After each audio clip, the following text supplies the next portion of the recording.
kalau dia dia.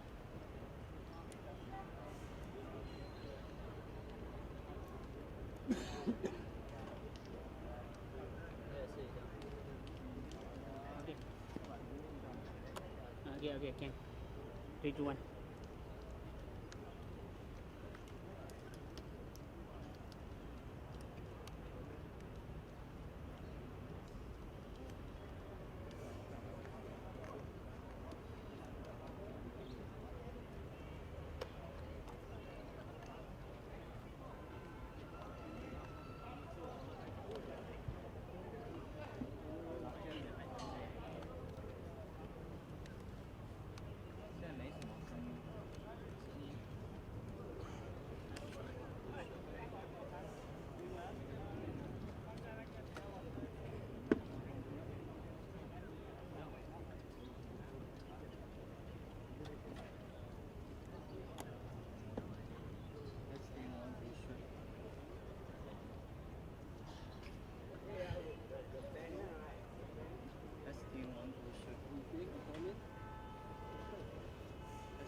Tomorrow where are you going?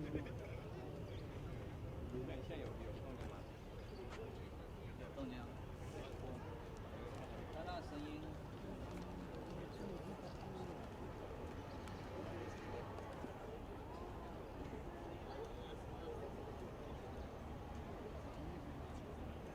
Apa lagi? Apa lagi? Mana lagi? Man. Tak ada apa. Kita ada satu ada tanah macam budak baru ah masuk orang Malay boys lah. They come at one time, so cannot go in. Kau the wrong person.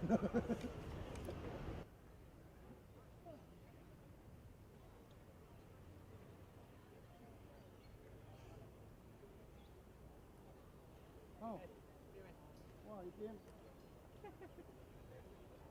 So where's all your friends? Oh. Ya, good. Aduh. Good. Rumah berapa? Ada satu. Pasal kita ya company kecil kita company besar. Kita ada wang kasih. Tapi bonus tak ada. Still ya better. Atau ada makan down there. Alamak. Isteri aku ada renovation lah. That's why I saw down there. Yalah, that's no, that one. Oh. Testing one two shirt. Testing one two shirt. Terus under renovation lah. Oh. Testing one two shirt.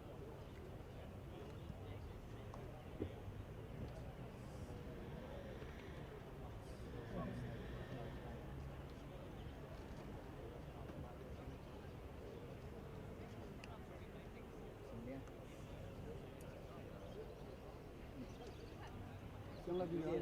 Ya, siang lah. 8 start lah. Tak ada lah apa ni. Dia kalau start nanti dia sebelah baru habis. Ini dia datang dia sokong. He said he come at 8 o'clock. Finish at 11. Masa 7 come back. Go back at 10.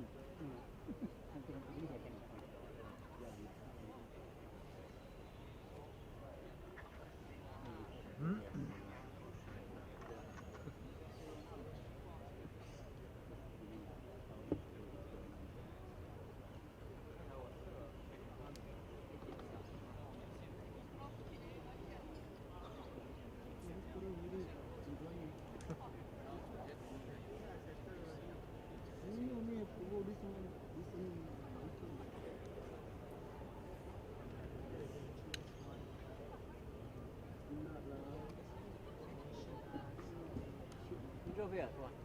Yeah. Very fast. Oh, coupon lah. Yeah. Pass by, I don't want to put lah. Not enough coupon lah. Got way round lah. Oh, cannot go in.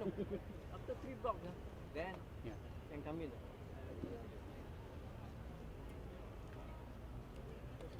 Gary. Hobo. Wah, tengku leh. Semua orang lawak lah. Lepas semua orang lawak. Dia big project. Itu big project mana boleh ubah. Air kecilnya hati nak. Kena miring. Tak tulis. Dua straight lah. Oh, ini yang dia. Ini bukan itu bukan. Oh, di sini. Bukan itu bukan.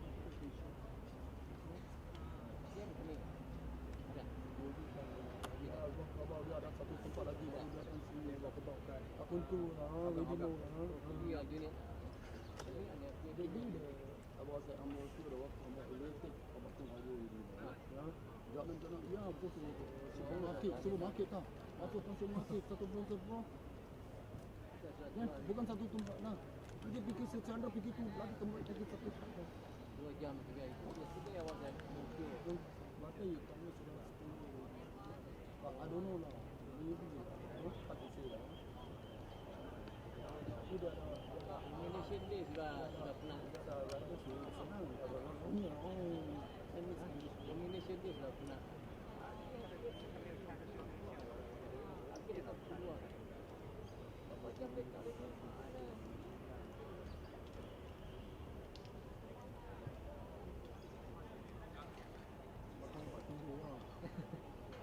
Tak ada susah.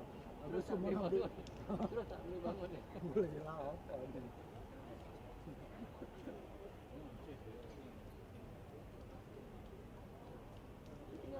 Tinggal apa yo? Tak ada lah. Sekarang you pergi pas bandar. Selalu lah. Saya juga pada tempat Member ada satu sana. Aku suka. Jalan ke shopping sana, shopping jalan tu. Ya. Sekarang nak buat apa? Tidur kat rumah. Apa ni? Nanti tidur otak tak jalan dah susah. Betul tak bang? Relax. Oh ya. Relax. Jalan sini, jalan sana, pelan-pelan lah. Jangan.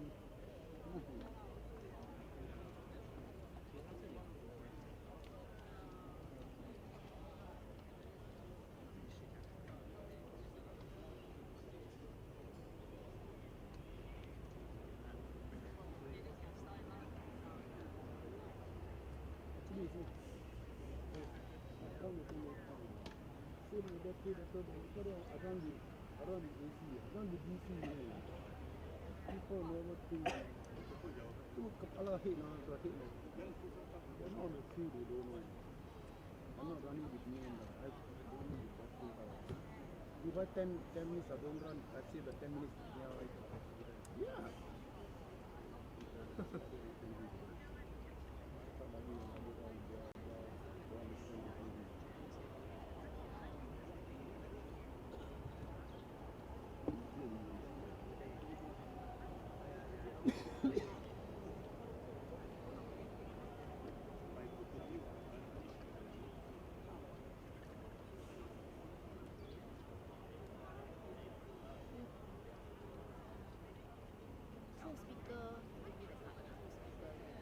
Okay. Sit down first lah. Let's start yet what? Sit down. Got time to sit. Why you like that? Okay, don't torture yourself like that. Huh? So that your see that guy sitting so nicely. Don't lah. You must follow him. Next time you bring a chair. Next time ask him to bring more. Why you bring one only? Okay. Tengok. Alright, tengok. Like the I tengok. The next time. There's always the next time, right? yeah. Next time I tell you, you bring a chair here, then you ran out. Ran out. $10 for one. What's it? Right. Next time. Well, you thought that here is like a pataya. Yeah. Where everything you ran out. Yeah. You want to go suicide, you want to borrow rent a amount, you want to sleep also. That's You know me? Right. Maybe you What? you speak to Boss ah? my Filipino colleague. Okay, can. Tell you about something about free. Free ah? I don't know. He said everything. There's nothing free, but tell you about something that's free lah. Then you The can. air is free. That is free what? But you want higher air, that one cost money ah. That one you have to buy the highest. You have to pay for the aircon. That one you have to pay lah. Right. Higher air breather, you know, you have to buy a higher HDB, cost much more money. Right. Yeah.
Mana kat aku tu jam dalam masa ni. 哎，你们是哦，没有，我是 Are you streaming? 来10分钟？我也不知道你。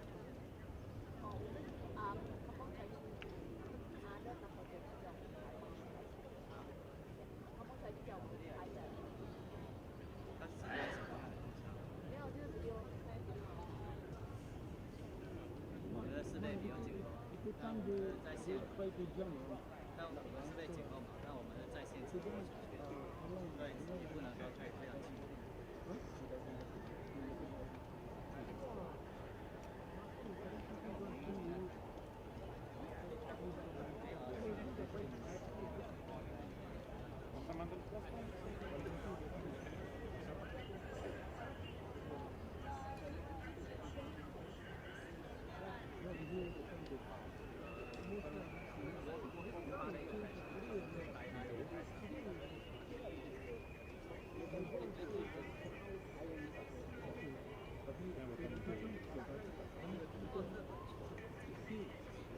So, but how do I know who's the first? I mean, there is any presence.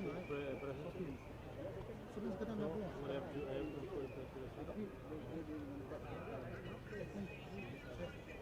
Very good. Any movement? No. Yes, thank you.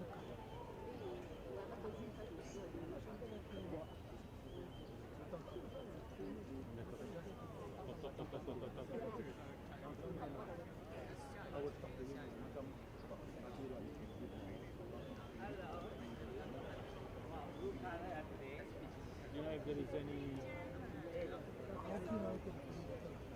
place in between one and then.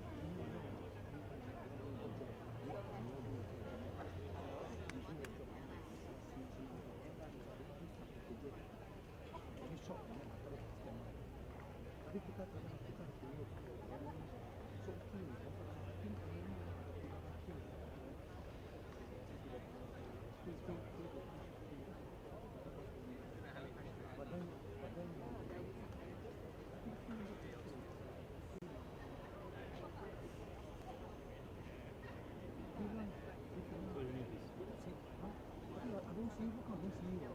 You saw me. How come I don't see you? Hey, don't.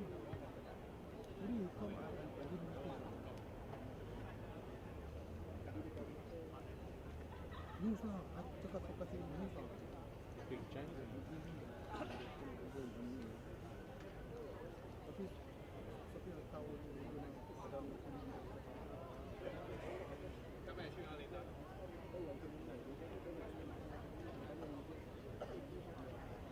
No, no, no, you different things.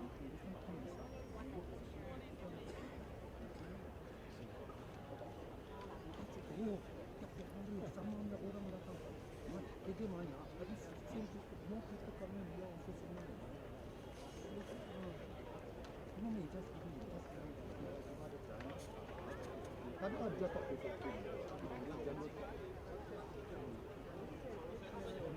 I would just listening.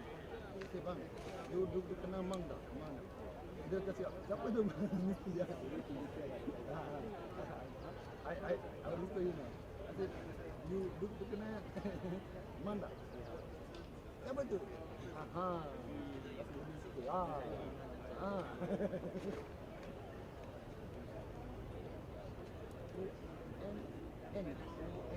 N A.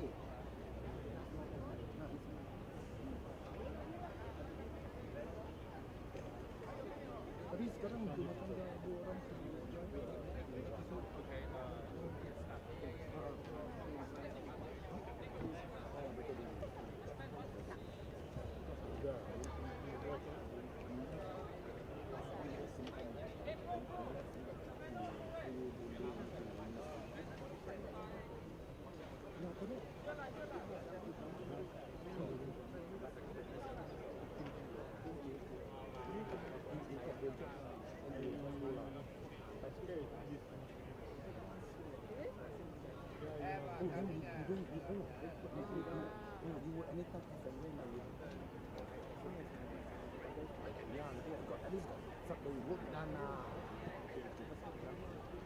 Kasih kami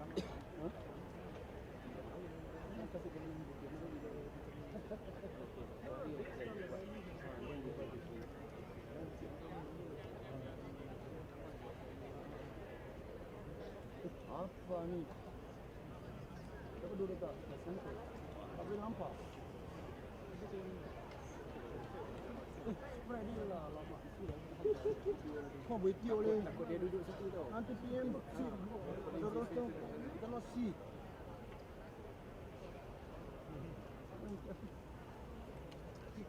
Where's the what's it? Chandra. Where's Chandra? Yang spread dia pergi up. What's it? Boleh suruh orang dia lah. Itu tadi itu Indian bagus. Kalau lama. Oh di atas. Hah? Lagi ke mana? Tengah duduk dalam ni.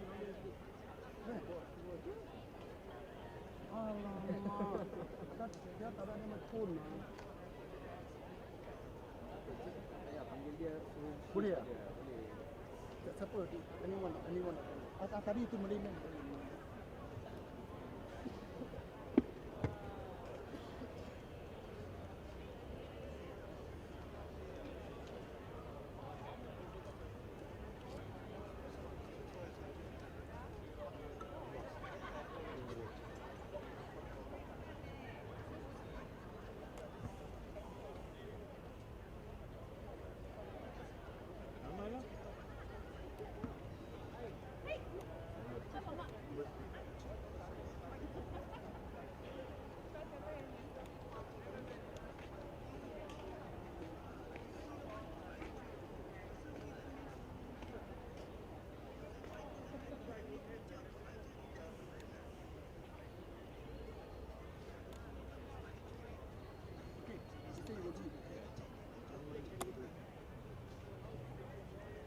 You want to go and do lah.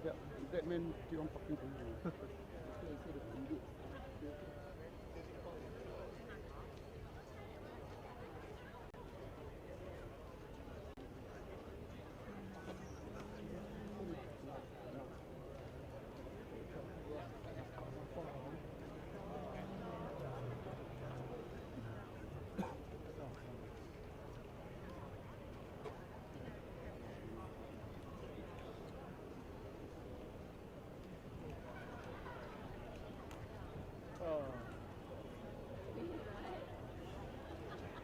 Want the pen?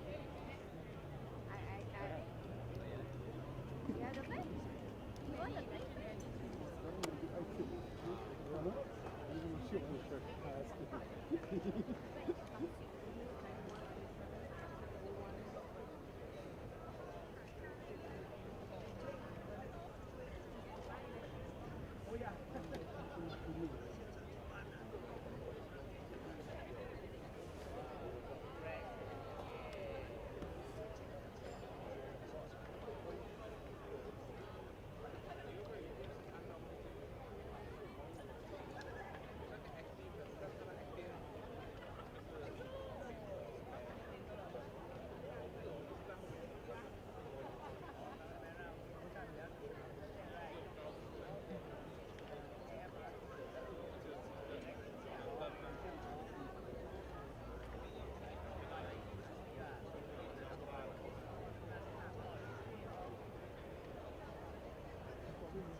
Come.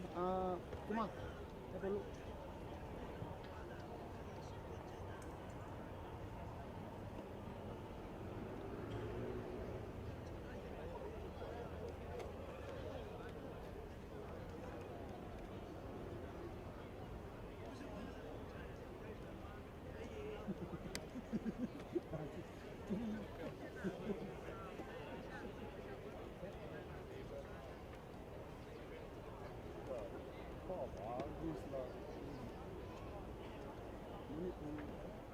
Ini potong hand lah. Betul tak bang?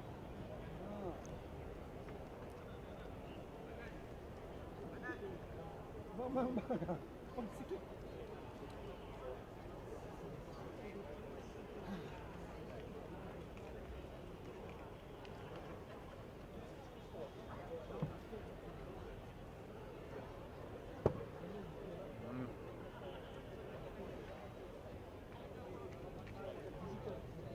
You cannot. I don't see them. I don't see the first.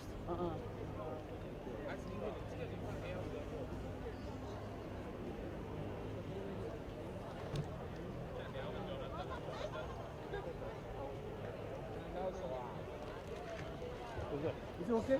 Answer, is it okay for you? Okay. Thank you. You want sweets? Oh yeah, Andy, thank you. You want sweets or you want gum? What is good for you? I think it's from that. Thank you so much.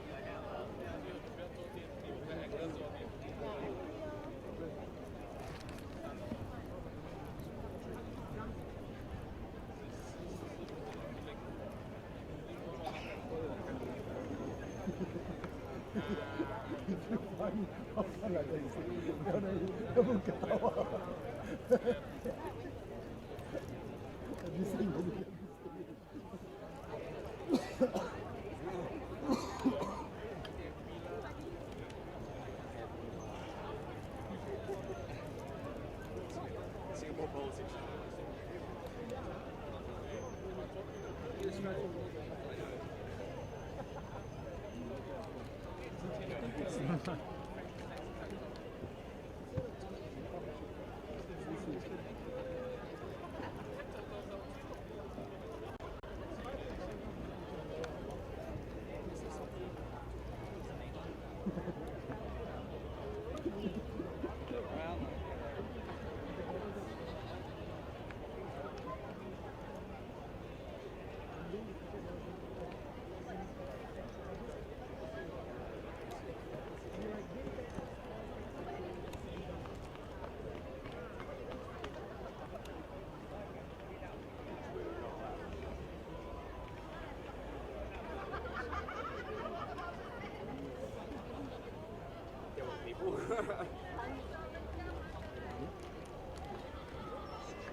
Berapa dia dapat? 4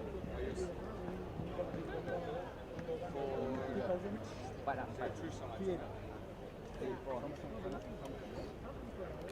Sekarang lah. Nanti tak tahu lagi lah. So, are you in CA like lockdown or transfer?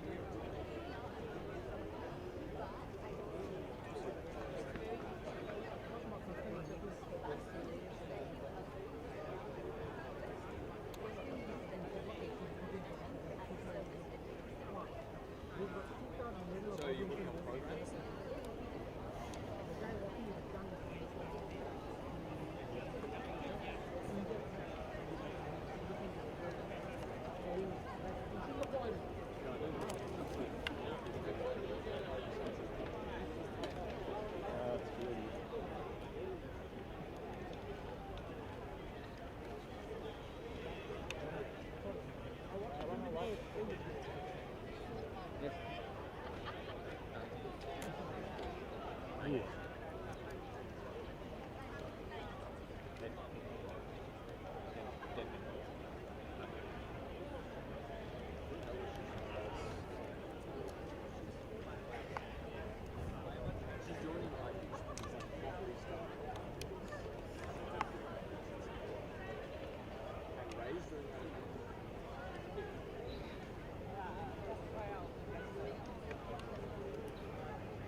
So why is she not with us?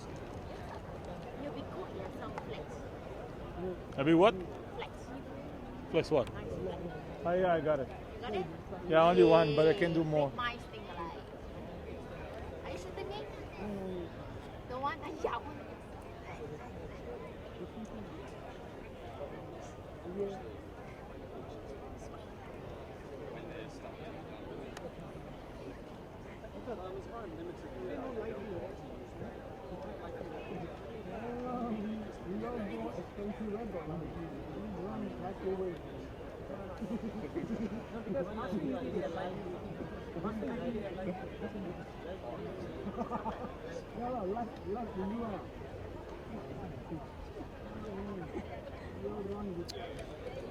I know, man.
Thank you.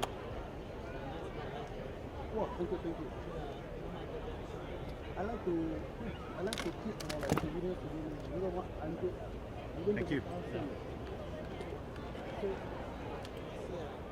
I don't know if they sign a contract. I don't know.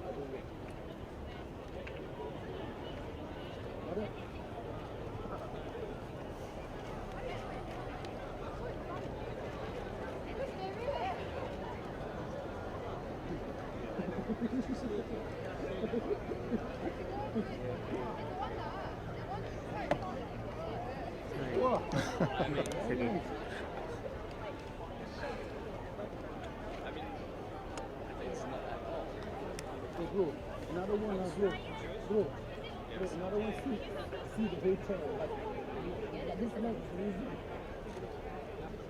I mean, there's no way. Let's like, This, like, this man is crazy like that. you would need like 400 millimeter lenses, which we did buy, by the way. I just bought it for it's like that. How much you need? What? 16,000. Yeah. And I bet we never use it. I don't know what the situation, unless you were SEA Games, we could have used it. If you're doing football, I guess. You can do no. Because I started thinking SEA. Oh. Yeah, okay, I just thought we used it. But I mean, SEA Games. Alright.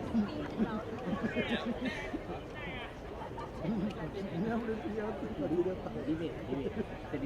For everyone, every person. Yeah. Although you can argue about that. Let's not buy any of them.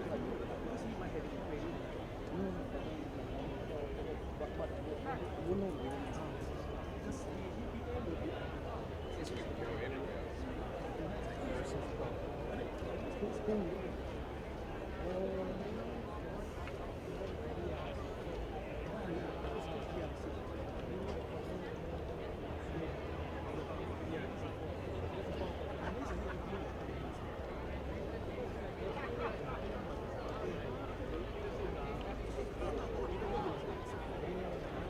Hi boy, how are you? Good? Is your mommy around? Yeah. Listen to rain. That is good.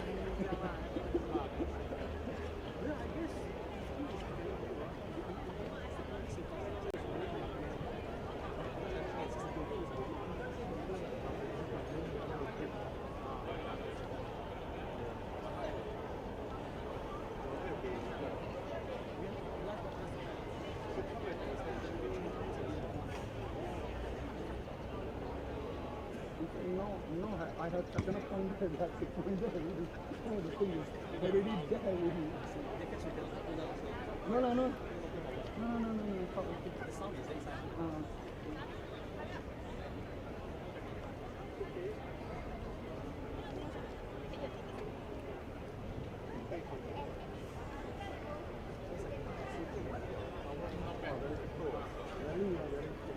Very scared.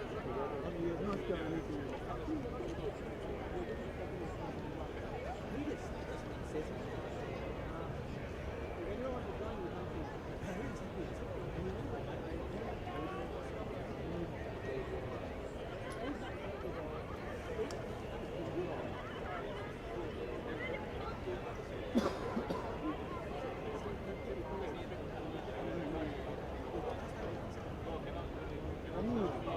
Since 45 I have to be, but they want me to on it.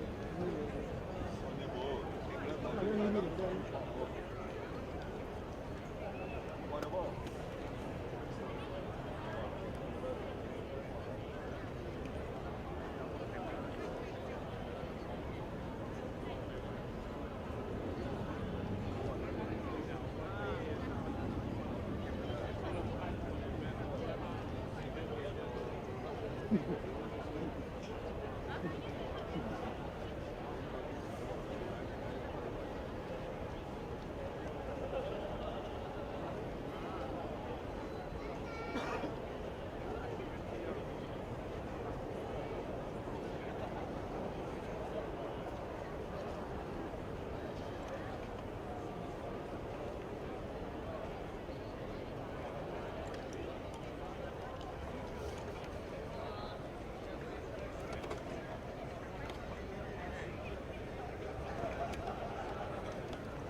Good evening, ladies and gentlemen.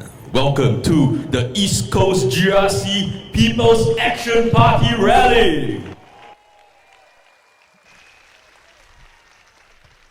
I see a lot of people here. How many people here are living in Bedok? Bedok, are you there? How many of you are living in Kampong Chai Chi? How many of you are living in Siglap? How many of you are living in Changi Simei? And how many of you love Singapore? That's the spirit. That's the spirit. And I need all of you who believe in Singapore and the next 50 years of Singapore to come on over to the front, because we need to hear you tonight. All right, don't be shy. Come on over to the front, and I want to hear your cheers. In another 15 minutes, the candidates will be here, the speakers will be here, and we're going to start the program really shortly. So all of you, those who are able, please come on over to the front, and in 15 minutes, I will be back.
hear some people cheering in the stands.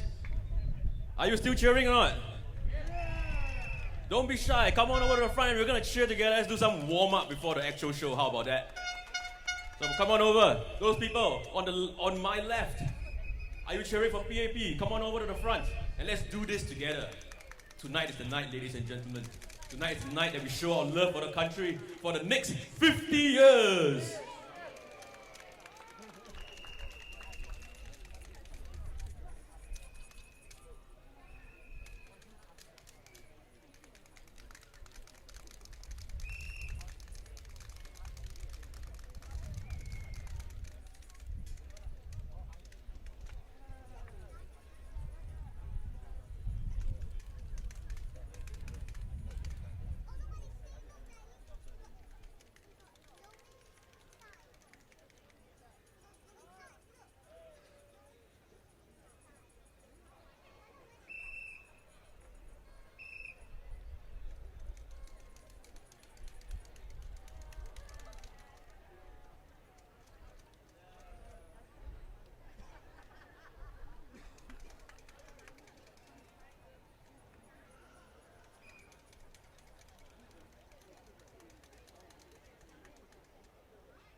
Ladies and gentlemen, put our hands to welcome our candidates, Mr. Lee Yi Shyan and Miss Jessica Tan, walking into the field.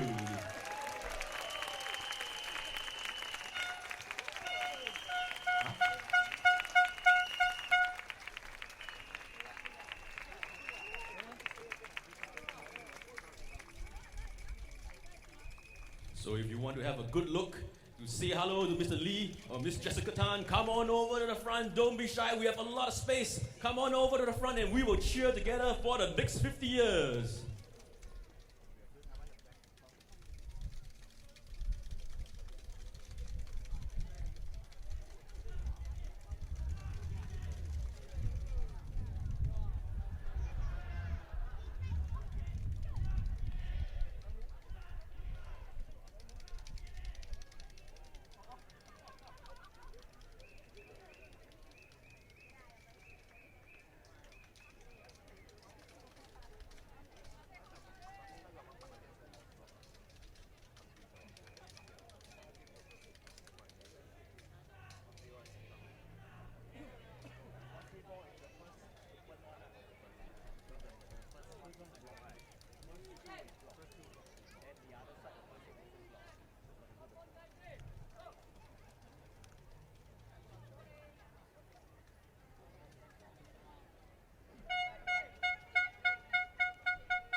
请你们没有意见的话，往前面来，感觉一下我们这里的气氛好不好？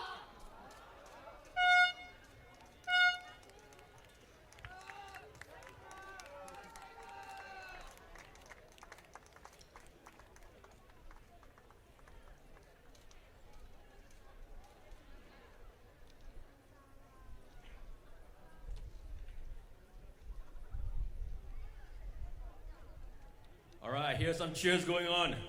So how about I lead the cheer this time? Majula! Majula! Majula! Oh, when I say Majula PAP, you repeat after me. Majula PAP! Majula Singapura! That's all right. So come on over. You want to do more of that? You feel the energy come in? Come on over to the front, and then we're gonna hear you loud and clear in another 5 minutes. All right, ladies and gentlemen, on my right, let's welcome one of our candidates, Dr. Muhammad Maliki Osman.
Singaporeans, Majulah! Majulah! Majulah! How about we start a chant? P-A-P, P-A-P, P-A-P, P-A-P.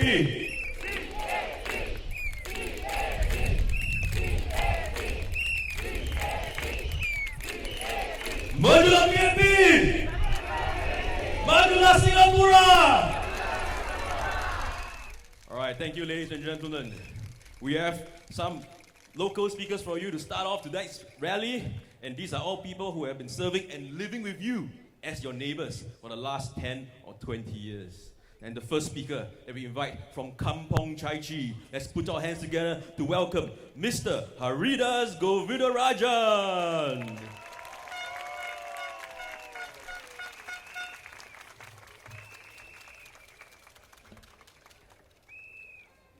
East coast குழு தொகுதியில் வாழும் என் அன்பு சகோதரிகளே, குடியிருப்பாளர்களே, உங்கள் யாவருக்கும் எனது மனமுவந்த வணக்கத்தை தெரிவித்துக் கொள்கிறேன். என் பெயர் ஹரிதாஸ். 1972 ஆண்டு முதல் கம்போங் சாய்ச்சியில் வசித்து வருகிறேன். முன்பு இருந்த கம்போங் சாய்ச்சிக்கும் இப்பொழுது காட்சி அளிக்கும் கம்போங் சாய்ச்சிக்கும் பல மாற்றங்கள் உள்ளன. போதுமான வசதிகள் இல்லாமல், போக்குவரத்துக்கு குறைவான பேருந்துகள், கடைகள் மற்றும் பாதுகாப்பு இல்லாமல் விளங்கியது கம்போங் சாய்ச்சி. அடியாட்கள், ரகசிய கும்பல் கூட்டங்கள் போன்ற போர்வையில் விளங்கிய கம்போங் சாய்ச்சி டாக்ஸி ஓட்டுநர்கள் கூட வர பயந்த காலம் மாறி இப்பொழுது அனைவர்களும் விரும்பும் ஒரு நவீன நகரமாக திகழ்கிறது. காரணம் என்ன? பன்னோக்கத்துடன் மக்கள் நலனில் மிகவும் அக்கறை கொண்டு பலவித திட்டங்கள் தீட்டி குடியிருப்பாளர்களின் ஒத்துழைப்புடன் பாடுபட்ட காலஞ்சென்ற மேஜர் போங்சிப்சி, டாக்டர் ஹொங்காய், திரு தான்சூக்குன், திரு லீ யி ஷியன் முதியோர்களுக்கு நாம் நன்றி செலுத்த வேண்டும். அன்பான சகோதரிகளே, அக்கம் பக்கத்தை சுற்றி ஒரு முறை நடந்து வந்தால் வாகனங்கள் நிறுத்தும் புது இடங்கள், இணைப்பு பாதைகள், வாகனங்களில் இருப்போரை இறக்கிவிடும் இடங்கள், பூந்தோட்டங்கள், மின் தூக்கிகள், ஏன் புதுப்பிக்கப்பட்ட கழிவறைகளை கூட காணலாம். கம்போங் சாய்ச்சியில் வாழும் இந்திய மக்கள் யாவரும் ஒரு தாய் வயிற்று பிள்ளைகள் போல் நல்ல அறிமுகம் மாணவர்களாகவும் அண்டை வீட்டார்களாகவும் நட்போடு வாழ வேண்டும். இந்த சிந்தனையை கம்போங் சாய்ச்சி இந்திய நட்பணிக்குழு தம்மால் முடிந்தவரை பலவித நிகழ்ச்சிகள் மூலம் இந்த இலக்கை அடைய பாடுபட்டு வருகிறது. ஆண்டுதோறும் பொங்கல் விழா, தமிழ் புத்தாண்டு கலை நிகழ்ச்சி, தீபாவளி நிகழ்ச்சி மற்றும் உள்ளூர் வெளியூர் சுற்றுலா முதலிய ஆட்டம் பாட்டம் கொண்டாட்டம் நிறைந்த நிகழ்ச்சிகளை IAC செயல்பட்டு வருகின்றது. மேலும் இதில் உள்ள சிறப்பு அம்சமாக இந்தியர் அல்லாதவர்கள், சீனர், மலாய்க்காரர்கள் நமது நிகழ்ச்சியில் மனமுவந்து கலந்து கொண்டு மகிழ்ச்சி அடைகின்றனர்.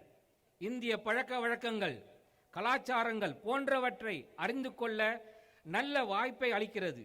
இதன் விளைவு இனம் மத வேறுபாடின்றி நல்ல அண்டை வீட்டார்களாக கம்போங் சாய்ச்சியில் வாழ்ந்து வருகின்றனர். இந்திய நடனத்தை சீனர் மலாய்க்காரர் நடனமாட, சீனர் மலாய்க்காரர்களின் நடனங்களை இந்தியர்கள் ஆட முயற்சி செய்து வருகின்றோம். இதற்கு அனைவர்களின் ஒத்துழைப்பும் தேவை. விரைவில் இந்திய நட்பணிக்குழு படைக்கவிருக்கும் தீபாவளி நிகழ்ச்சியில் இத்தகைய நடனத்தை காணலாம். சிங்கப்பூரில் எதிர்காலத்தை பற்றி இந்திய மக்களின் வாழ்க்கை தரம், வளர்ச்சி விகிதம், அதாவது கல்வி, வேலைவாய்ப்பு, குடியிருப்பு வசதிகள் பற்றி சிந்திப்பதில் அதிக நேரத்தை செலவிடுகின்றது. எதிர்காலத்திற்கு தயாராக இருக்க நமது ஊழியர்களுக்கு எப்படி உதவுவது, எதிர்காலத்திற்குள் சிங்கப்பூரை தாக்குப்பிடிக்க செய்வது எப்படி, SG 50 கொண்டாடுவதற்கு அதிக காரணம் இருந்தாலும் நாம் பணியாற்றுவதற்கு இன்னும் நிறையவே உள்ளன. உங்களுக்கு சேவையாற்ற நமது பிள்ளைகளுக்கு ஒளிமயமான எதிர்காலத்தை நோக்கி சிங்கப்பூரை வழி நடத்த மக்கள் செயல் கட்சிக்கு ஆதரவு அளியுங்கள். உங்களுக்கு தொடர்ந்து பணியாற்றுவதை மக்கள் செயல் கட்சி ஆவலுடன் எதிர்பார்க்கிறது. மேம்பாடுகளை கட்டி காத்து எல்லோருக்கும் புதிய சுற்றுச்சூழல் மற்றும் சமுதாய மேம்பாடுகளை கொண்டு வரும். உங்களின் பங்காளித்துவம் மதிப்புமிக்கதாக இருந்தது. நமது எதிர்காலத்திற்காக மேலும் அணுக்கமாக உங்களுடன் பங்காளியாக இருப்பதை நாங்கள் எதிர்பார்க்கிறோம். உங்கள் பால் அக்கறை கொள்வோம், உங்களுடன் இணைந்து அக்கறை காட்டுவோம். ஈஸ்ட் கோஸ்ட் குழு தொகுதியாக ஒன்றுபட்டு அக்கறை கொள்வோம். உங்களுக்கும் உங்கள் குடும்பத்திற்கும் மாற்றத்தை ஏற்படுத்த பணியாற்றுவது மக்கள் செயல் கட்சி மட்டும்தான். ஆதலால் மக்கள் செயல் கட்சிக்கு வாக்களியுங்கள். எங்கள் வாக்குறுதி உங்களுக்காக, சிங்கப்பூருக்காக உங்களுடன் நாங்கள் பணியாற்றுவோம். போடுங்க அம்மா ஓட்டு மின்னல் சின்னத்தை பார்த்து. மஜுலா சிங்கப்பூரா, மஜுலா PAP. Thank you. A round of applause for Mr. Aridas. And to my right, let's welcome our candidate, Mr. Lim Swee Say.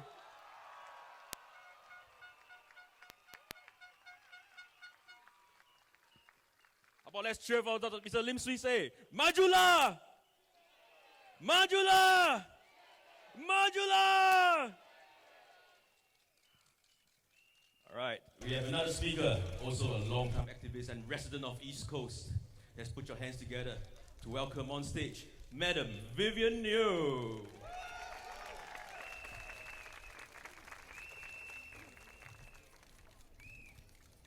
各位兄弟姊妹，大家好！各位兄弟姐妹，你们大家好。我是Vivian，我是住在市美区内，已经有20多年了。我今天要告诉你们的是我们的候选人，我们的代表，区内代表 Jessica Tan。他是一个怎样的人呢？很友善，很有效率，很关心居民的代表。在市美服务的10年里面，他10年如一日，一直与居民打成一片，很关心居民的生活环境、生活素质。无论任何时候，只要你们居民有困难，你去求于他，他都会立刻伸出援手，没有第二句话。很快的，很有效率的，他立刻来联络你，帮你解决问题。他很注重市美居民的健康，尤其年老的一辈，很多乐龄活动、健康的活动等等，没有他的支持和鼓励和参与是无法实行的。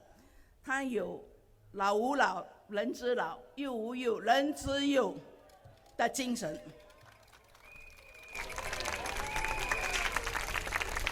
区内的活动无论大小，他都会在百忙中拨出时间，每一项活动，每一个他都会参与每一个活动，从不会说他很累啊，他也说他没有时间啊，没有，从来没有。我在那边10年，他在那边里面活动代表我们我从来没有看过他在哪一项活动里面他没有出席过。他对居民的心声无论老少，他都很耐心的、很关心的听取，还有改善。无论你大小代志老人的代志，你去找伊，还是少年代志，伊均会真正有耐心的去听，真正有耐心的去帮忙、去关心。伊唔捌讲你是较有读册的，还是无读册的，还是较有钱的，较无钱的，还是什么人，伊会去关心伊。我唔捌看过伊无关心人，看无。伊大家伊就真正努力的去跟他们接近，跟他们打成一片。在组屋翻新计划的时候，他会问每一个居民，还会问他你们有什么要求，你们需要哪里需要改进，环境里面需要有什么设施，他都一一的做到。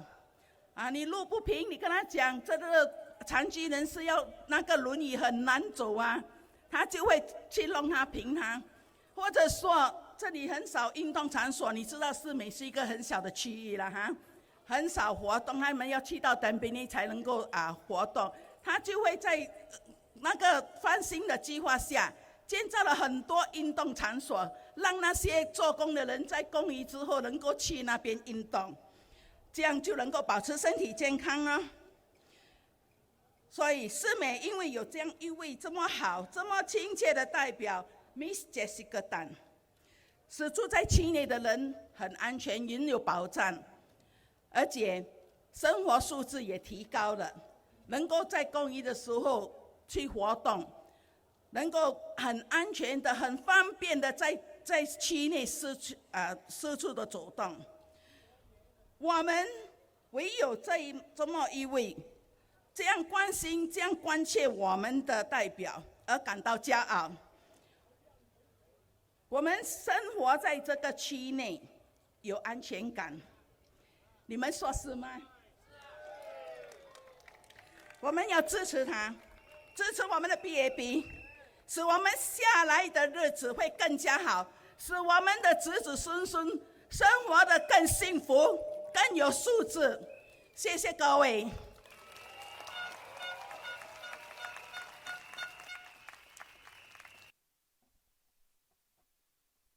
All right, how about a cheer for Madam Vivian New? Majulah! Majulah! Majulah! All right, our next local speaker, staying in Singapore for at least 20 years. Let's put our hands together to welcome Miss Chan Hui Min. 大家晚上好，我是陈慧敏，我在东海岸，从小到大就在东海岸，大家是不是跟我一样？今天我要跟你分享一些心里话。我很高兴看到你们大家在这里，因为你和我一样是非常关心这一次大选的。这一次大选气氛很不一样，有很多人在讲话。我们身为选民，要怎么样在这个喧闹的情况下做出明确、正确的选择？我想跟你分享一下，我们史启纳孟里奇博士的一个例子。孟里奇博士他在4年前来到史启纳。今天你看到孟里奇博士呢，他有一个很苗条的身材。他这个苗条的身材呢是怎么样来的呢？他是走出来的，他走遍了史启纳，不管是昌一、布拉乌宾，每一个角落他都去过。他看到了当地的问题，他跟我们每一个居民都有会过面，不只是会过一次面，有时候会过2次、3次面。他是为了什么呢？他是为了要了解我们，要怎么样带动我们一起做出一些成就。他可以解决问题，他很能干，这是大家都可以看得到的。可是更有意义的是，他聆听。他在最近呢，我们国庆典礼的时候，我们举办了一个活动。它不是一个小活动，他想把大家拉在一起，一起做出一些我们想不到能做到的事情。我们做出了什么呢？2000人，我们2000人在一起，画出一个鱼尾狮头，一个很震撼的2000人在一起做同样的活动。这一次呢，我心里感受到，我从小到大在东海岸，我从来没有想到可以跟这么多人一起做出一样东西，在大家的团结起来，可以做出伟大的东西。我那时候想到，住在东海岸真好。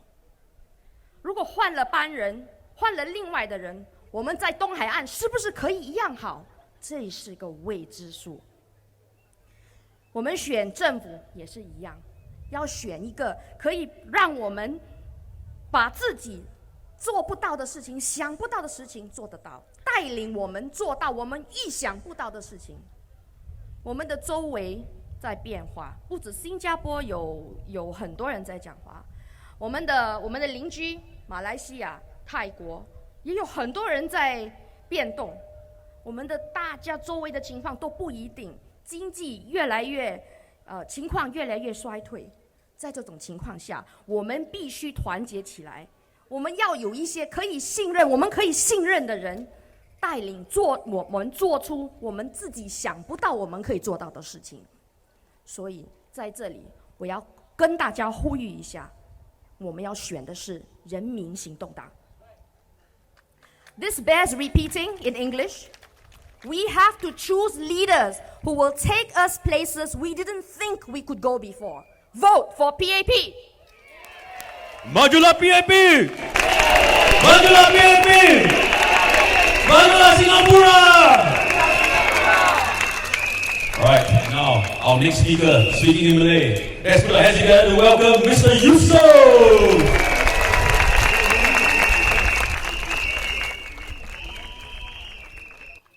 Assalamualaikum semua. Para penduduk di East Coast GRC. Tuan-tuan dan puan-puan yang dihormati. Nama saya Yusof dan saya juga penduduk di East Coast sejak kecil. Saya sudah berumah tangga dengan 2 anak.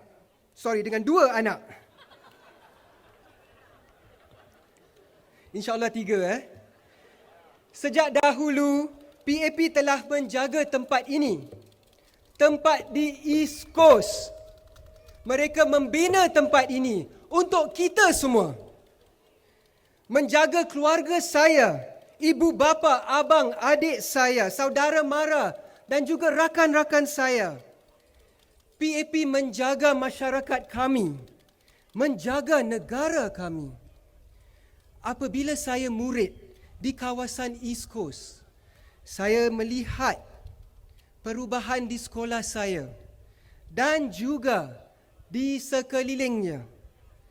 Di East Coast, di Bedok, di Kampung Chai Chee, di Siglap dan juga di Changi Simei.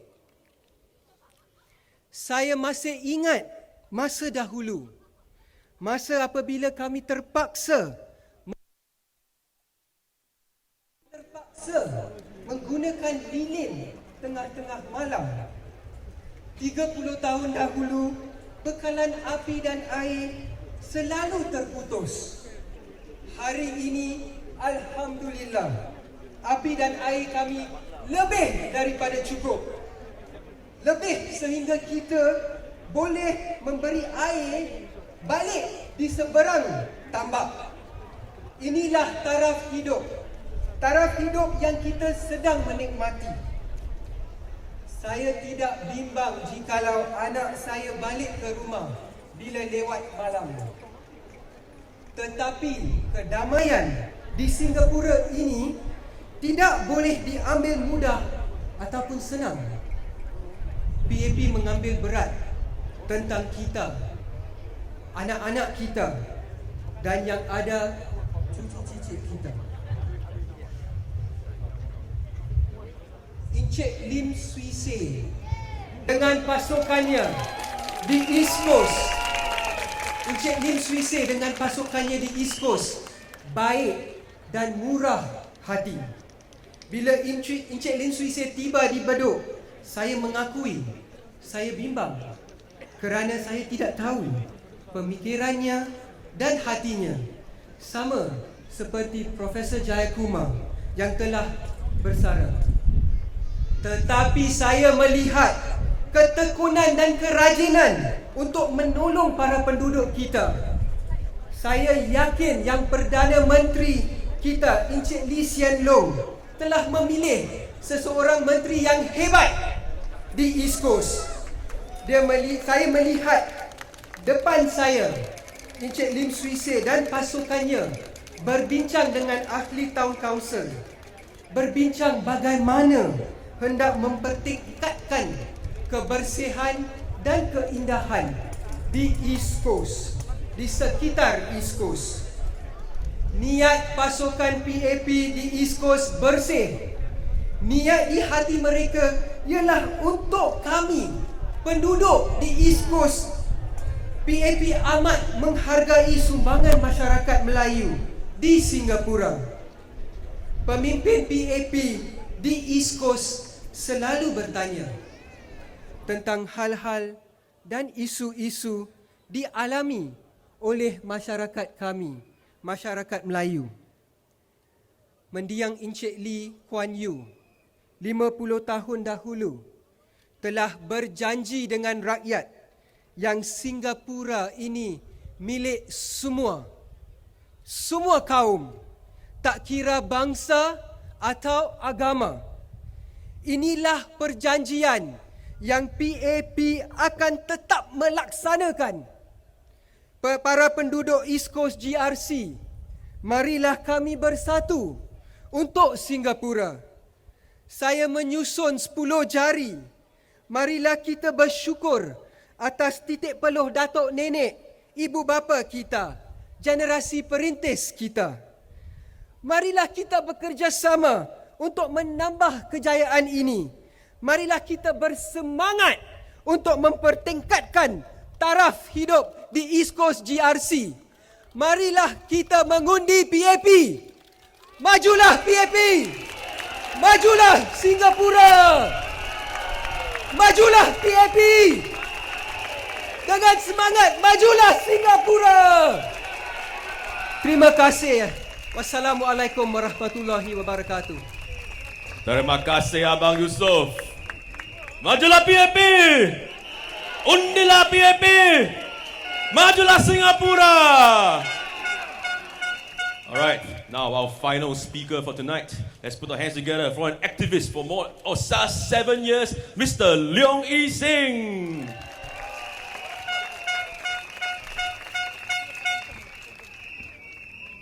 Okay, residents, fellow Singaporeans, good evening. 大家好，大家好。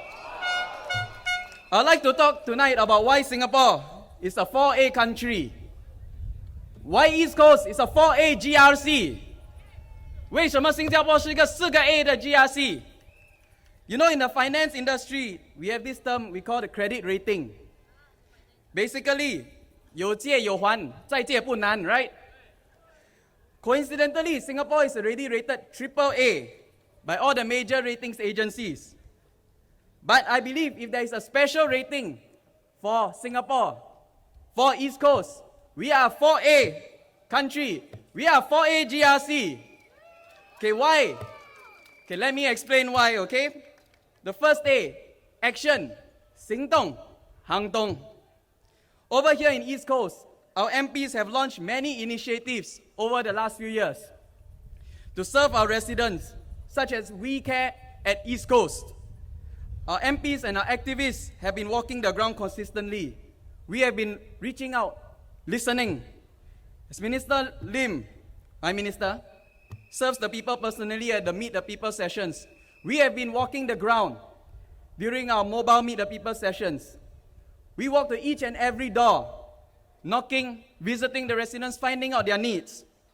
Our aim has always been to put people first, to care for them, to find out for their needs firsthand. But to be frank, what has the opposition in our ward done?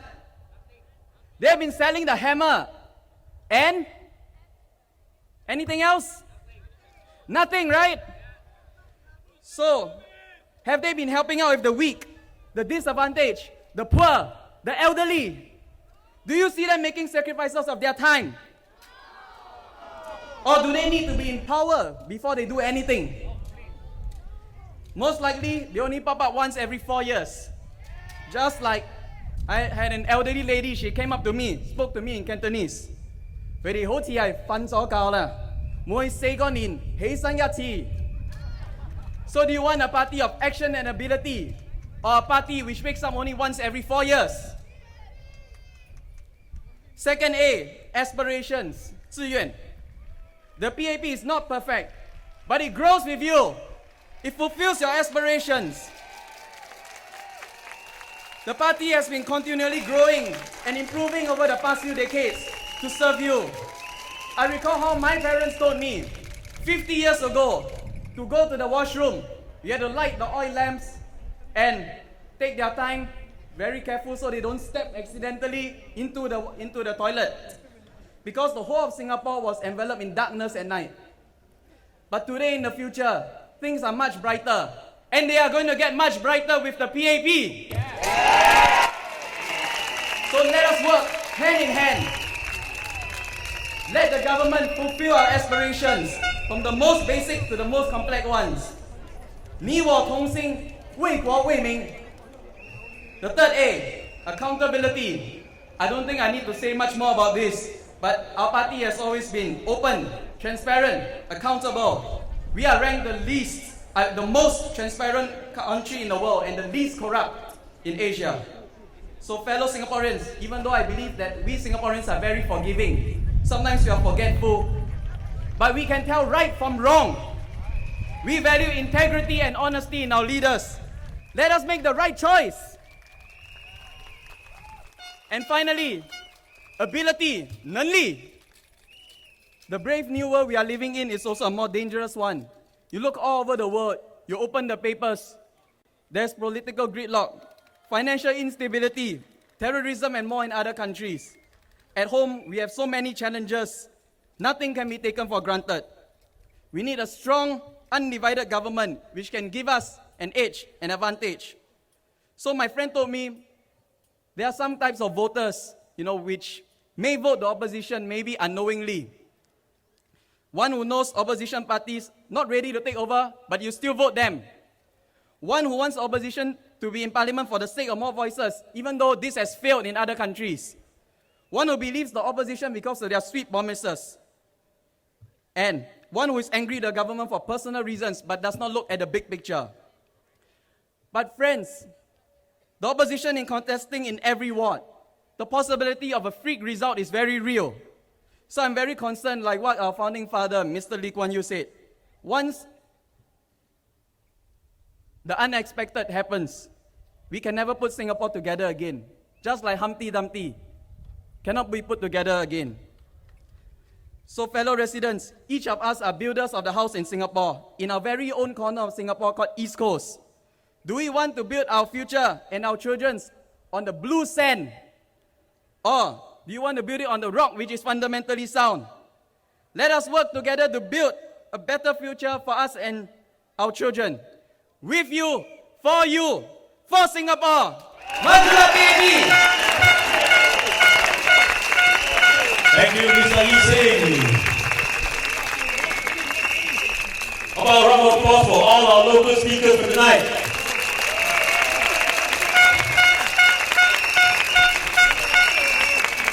And yes, I see a more crowd. So let's do this one more time. Do I hear anybody from Bedok constituency? Do I hear people from Kampong Chai Chu?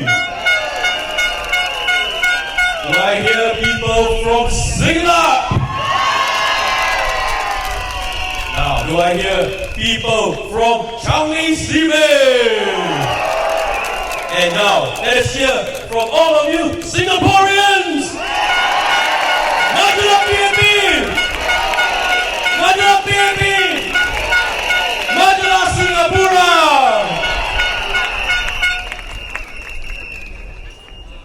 Alright, just give us a minute. Alright, a round of applause for all our speakers. Thank you very much.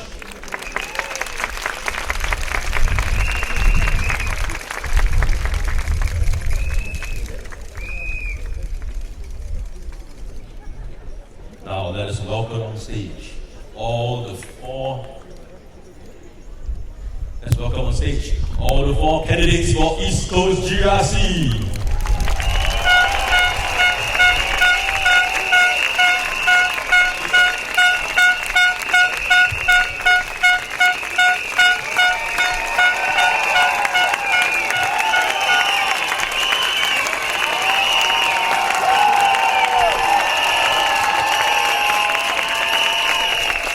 Para penduduk East Coast, saudara-saudari, marilah kita menjemput pemimpin East Coast GRC.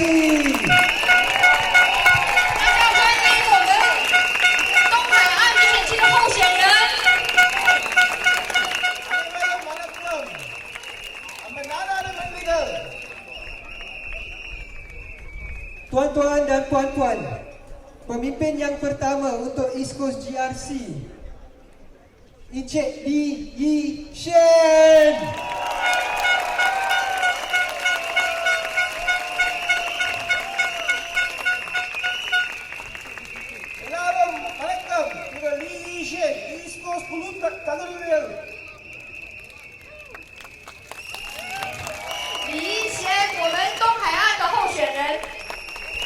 Now, let us welcome our first candidate to speak for tonight's rally from East Coast GRC, Mr. Lee Yi Shyan.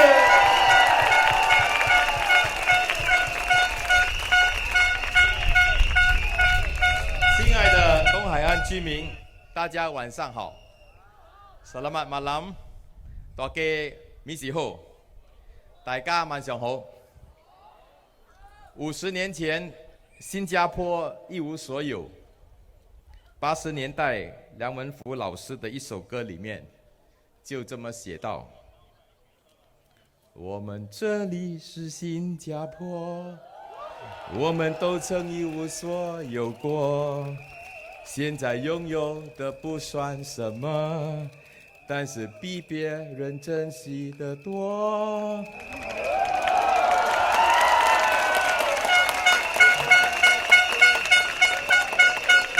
比起80年代，我们今天是大大的进步了。今天在场的居民有许多和我同龄，我相信你们有这样的感触，就是60、70年代，我们的父母都是白手起家，他们饿过，他们穷过，他们借过，在当店他们也去过。但是他们从来没有放弃过。他们有很多孩子，但是没有良好的教育。但是他们很努力的工作，把你、把我一个个抚养成人。他们吃尽苦头，为的只是让孩子有好日子过。国父李光耀先生在最后的日子里就这么说：我奉献了我的一生，只为换来一个成功的新加坡。请大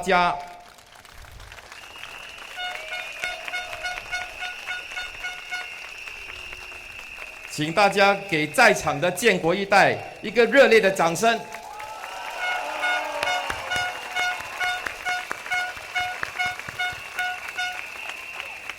我们感谢建国一代的努力和牺牲。在这9年里，我和许多居民，尤其是有小孩的父母亲沟通过，他们都非常关心孩子们的学习和成长。有一对夫妻跟我说，如果只是我们夫妻俩要养活自己，我们不需要太多就足够了。但是我们很努力的工作，为的就是让我们孩子有更好的前途。我相信，人是为大于自己的理想而生活的，这样的生活才有意义。这也是为什么我身边的义工和在场的每一位，要奉献他个人的时间和精力，支持人民行动党的理想和工作。谢谢我的义工，谢谢我的党员，谢谢大家。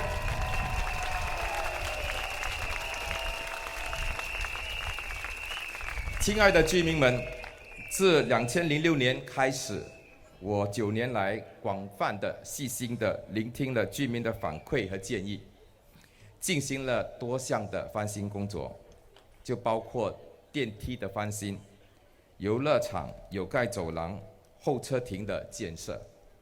目前还在进行的项目，还有家居改进计划，就是我们所谓的 HIP。更让大家兴奋的是，乌洛中心最大的变化是在过去3年里面发生的。新的乌洛购物中心落成之后，已经把巴士转换站、地铁站和新的小贩中心连成一体，每天4万人进出这个乌洛中心，他们都有着舒适和更愉快的行程。我们的乌洛中心，我们的乌洛活动中心，我们叫 Bedok Integrated Complex， 也在如火如荼的施工中。2017年落成后，我们的居民又有一个好的去处，一家大小都可以享受这个新的设施。我的愿景是为甘榜菜市的居民打造一个优雅、温馨、关怀的社区。要塑造这个理想，我还需要大家的支持和合作。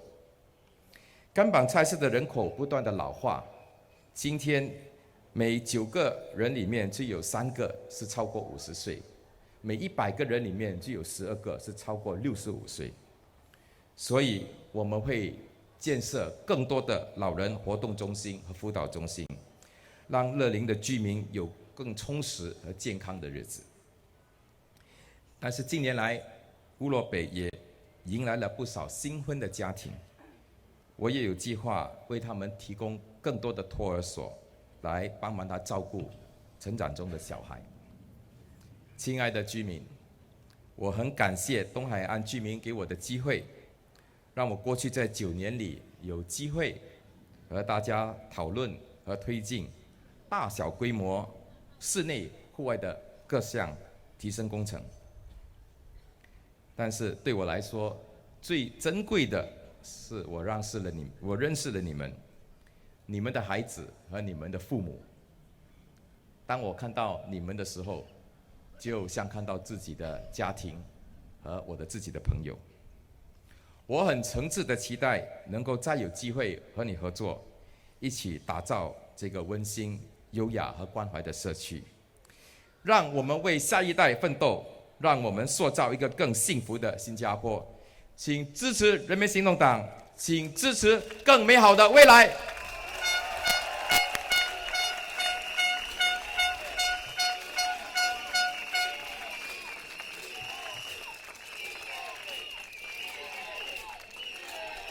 Dear residents, thank you all for being here tonight.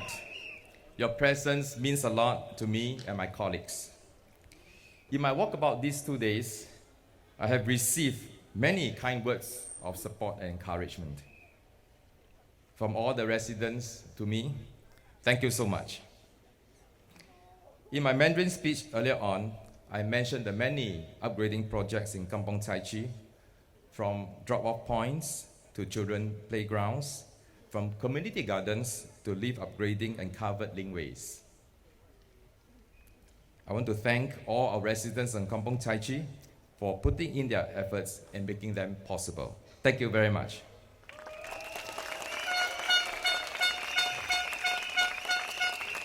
But our job is far from over. We have ongoing projects such as the HIP and the LUP for a number of flats, as well as our multi-story car parks. Still, the most significant change to our Bedok skyline is Bedok Central.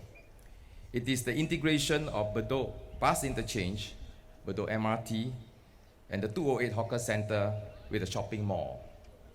With this project nearing completion, 40,000 of residents, day in, day out, enjoy a better commute experience and lifestyle. During the construction of these projects, there were dust, noise, and inconveniences.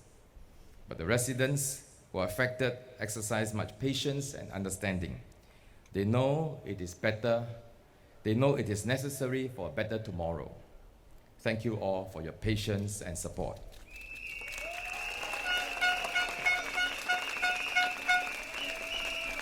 Speaking of tomorrow, I would like to share with you my vision of Kampong Chai Chi. Together, we can build a gracious and caring community. To do this well, we need to focus on and address our residents' needs. For instance, we are co-locating 7 amenities in a one-top activity center called the Bedok Integrated Complex, BIC. The 7 amenities are swimming pools and indoor courts, Bedok Library, Bedok Polyclinic, Senior Activity Center, Childcare Center, Kampong Chai Chi CC, and F&B outlets. We have just started a naming competition a few days ago to invite residents, to invite you, to name the very complex that belongs to you. While the hardware aspect of this project is obvious, behind the scene, we work hard to take in residents' feedback and suggestions. This is so that when residents, including senior citizens visiting the polyclinics, children going to the library, young people using the swimming pools and badminton courts, and housewives attending classes in the CC, will all find the facilities user-friendly. But more importantly, our next phase of the work will engage residents in activity programming. We want BIC to be built with residents for residents. I'm looking forward to the completion of BIC in 2017.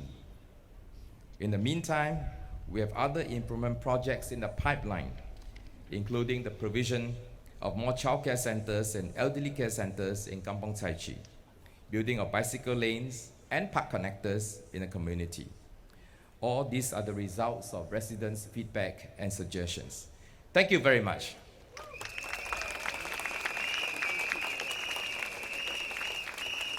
As we undertake local improvement projects, let us not lose sight of larger national issues. One of the key challenges facing Singapore is our ability to adapt to an ever and fast-changing economic environment. Singapore is a small and open economy. The rise of certain industries in other countries could mean the demise of ours. Competition is global. Even our SMEs are not spared. I think online shopping is a relevant example. Our SME retailers will be severely affected if more and more consumers here choose to go online. My key worry is, as and when existing jobs are eliminated, when businesses scale down or moved out, will our workers be able to move on to new jobs? These examples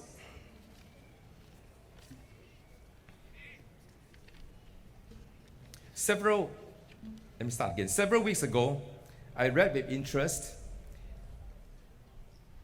that a new motorcycle plant opening in India. A Bloomberg report says only a few workers are still needed on the paint line in this new plant. 4 robots can do the work of 15 human painters, toiling across 3 shifts. It seems that the latest version of manufacturing plants are employing more robots and automation, even in low-cost countries like India.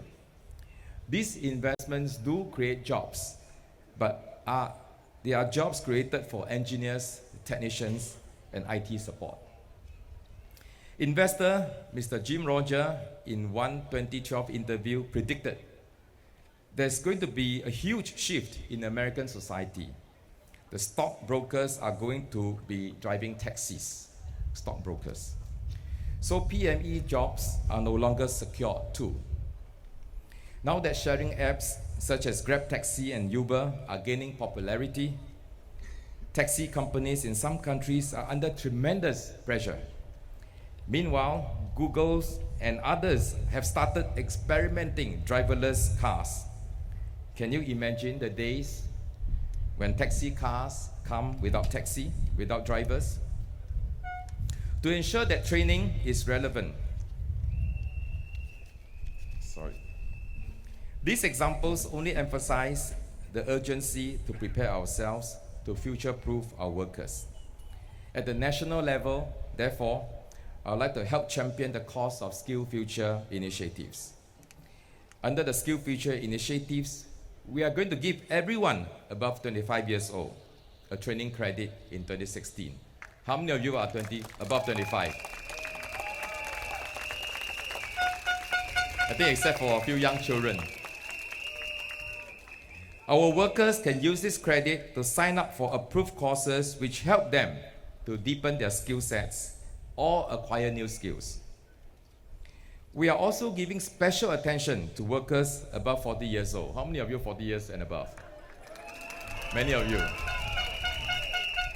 The government will make available more courses to help to reskill you across all major industries. These courses will be mostly subsidized for all of you. In addition, everyone in the workforce will be given a training account online. This is to help track your training record and credentials. And we hope everyone from there will develop a habit of lifelong learning.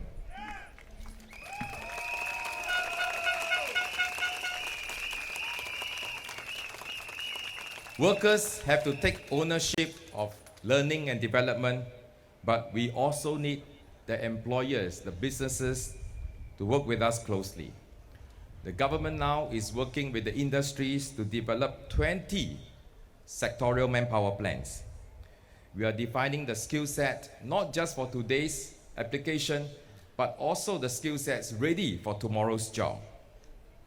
So for Skills Future to succeed, we want SMEs and businesses to come on board. In 2014, our survey shows that only 3 in 9 resident workers receive proper training. The other 6 have no training. Although the trend has grown slowly, but I think we can do more. So over time, we are determined to put in place a comprehensive infrastructure for training and upgrading. We need more and better trainers. We need to update the content of training, and our businesses must play a proactive role to train their employees. I also envision the need for more training facilities near our homes. We have to make it convenient for our workers in locations near their home or delivery channels through online. Then we can reach out to more workers. The government has committed to invest $1 billion in building up the Skills Future infrastructure every year for the next 5 years. Singapore is one of the very few countries attempting such an ambitious project for skills upgrading and training, even in around the world. Dear residents of East Coast, it has been a great privilege to serve you and journey together for the past 9 years. Together, we have improved the precincts in Kampong Chai Chee. I'm excited about the vision of creating an even more gracious and caring community in Kampong Chai Chee. I look forward to your support. Please vote for PAP. Please vote for a better Singapore. Thank you. Thank you, Mr. Lee Yi Shyan. Terima kasih kepada Encik Lee Yi Shyan. Petang ini diteruskan lagi dengan menjemput Puan Jessica Neo.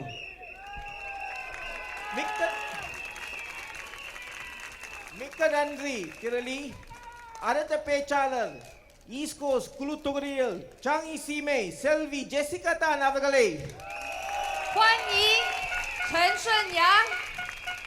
And now, our second candidate for tonight for East Coast GRC. Put your hands together for Miss Jessica Tan.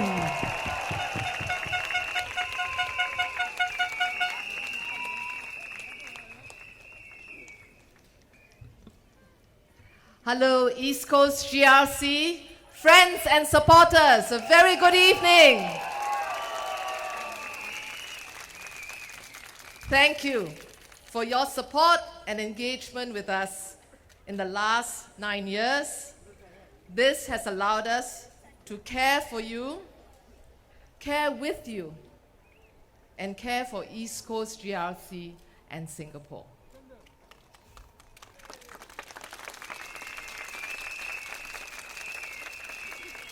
We have made a deliberate effort to reach out to as many of you, to listen, to understand your concerns and aspirations.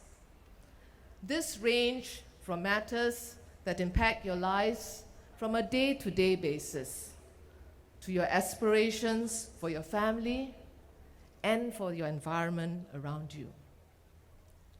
We have embarked and completed many upgrading projects to enhance and provide new ways for you to enjoy your home and neighborhood. 91% of eligible old blocks have undergone home improvement projects, from replacing old and leaking pipes to having toilets upgraded in your flat. Through the lift upgrading project, 97% of all blocks have or are undergoing upgrading with lifts to be installed to stop at every floor for the convenience of our residents, especially families, senior citizens, and those that are physically challenged. With your feedback, the Neighborhood Renewal Program allowed for the upgrading of common spaces in our community to provide facilities such as playgrounds, intergenerational parks, cycling paths, and jogging tracks. In our private estates, Lucky Heights and Limau are undergoing estate upgrading. Seabreeze Garden and Toh are in the planning stages, and Eastview Garden has completed estate upgrading in 2012. With the growing number of condominiums around Flora Estate, new bus services number 4 and 767 have been introduced to cater to the needs of residents living there. Bus number 20 was also introduced to enhance the connectivity for Simei residents traveling to key transport nodes at Tampines and between Tampines and Changi Business Park. And this was the result of your feedback, your working with us to work with our agencies to be able to provide you these facilities.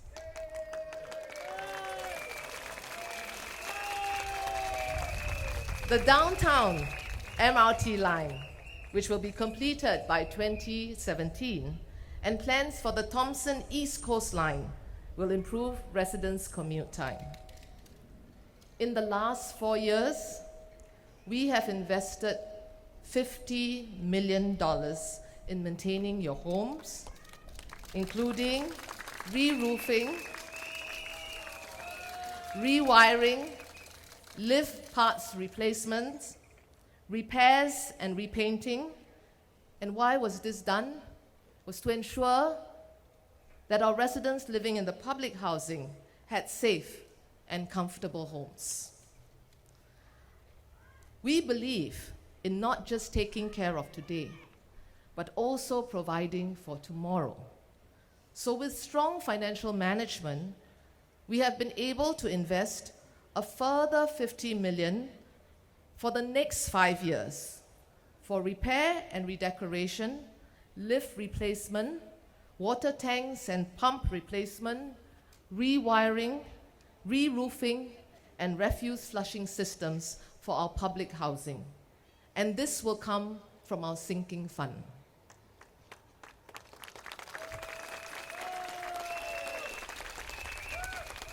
A home is also where you are assured that your loved ones are safe and well cared for. Today, 72 childcare centers and 38 kindergartens are in East Coast GRC, providing parents the peace of mind that their children are taken care of as they are at work.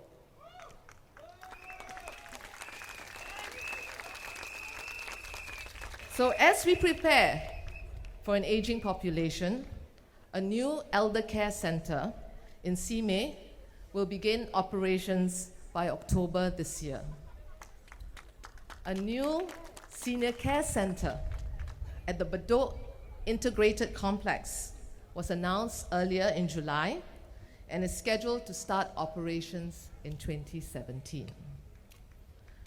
Caring for our community, however, is not just about the hardware.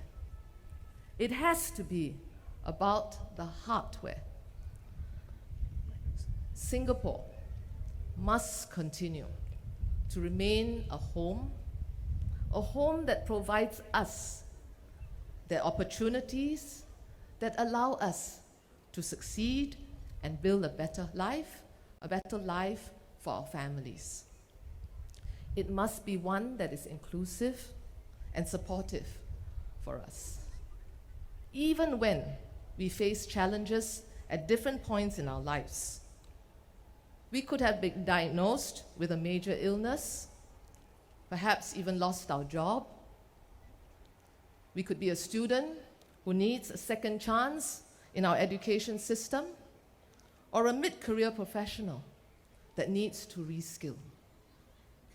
We need to ensure that we have the support in place to help and to ensure that we keep the door to success always open for each and every one of us. 2 days ago, I received a very, very pleasant surprise. I had an email sent to me from Jean, and this is not her real name. Jean had come to see me 2 years ago, as she wanted to get a course for her choice in Polytechnic. But she faced multiple rejections because she had decided to leave a place in Polytechnic that she had because she took a course that she was not good in. She realized it, and she had a bad transcript because of that. But she decided that she would take leave and try to go for a course that would make sense for her. Unfortunately, as I said, she faced many rejections. So she came to me, and after understanding what she wanted, I worked with the polytechnics to look at how best to support Jean in her aspirations. And Jean too didn't want to go for private education because she thought it would be a burden to her parents. So because she worked with us, and the Polytechnic and ourselves were able to find her a place doing a diploma course of her choice. But that's not the end of the story. That's not the end of the story. Let me tell you the good part. What's more important? And this really warms my heart. So I must tell you, when I read that email, Jean, and that's not her name, but if she's hearing me, I would say I was crying because she shared with me. She said this was a hard-earned opportunity, and therefore she worked really hard. Now, 2 years later, she shared with me in her own words, and I will quote this. She said, "I am glad to say, and I'm doing really well. I have a GPA of 4.0. I think those of you in Poly know what 4.0 means, right?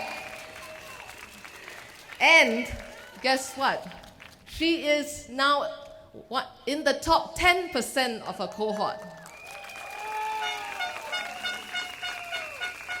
The Polytechnic even granted me a scholarship and a position on the Director's Honours Roll.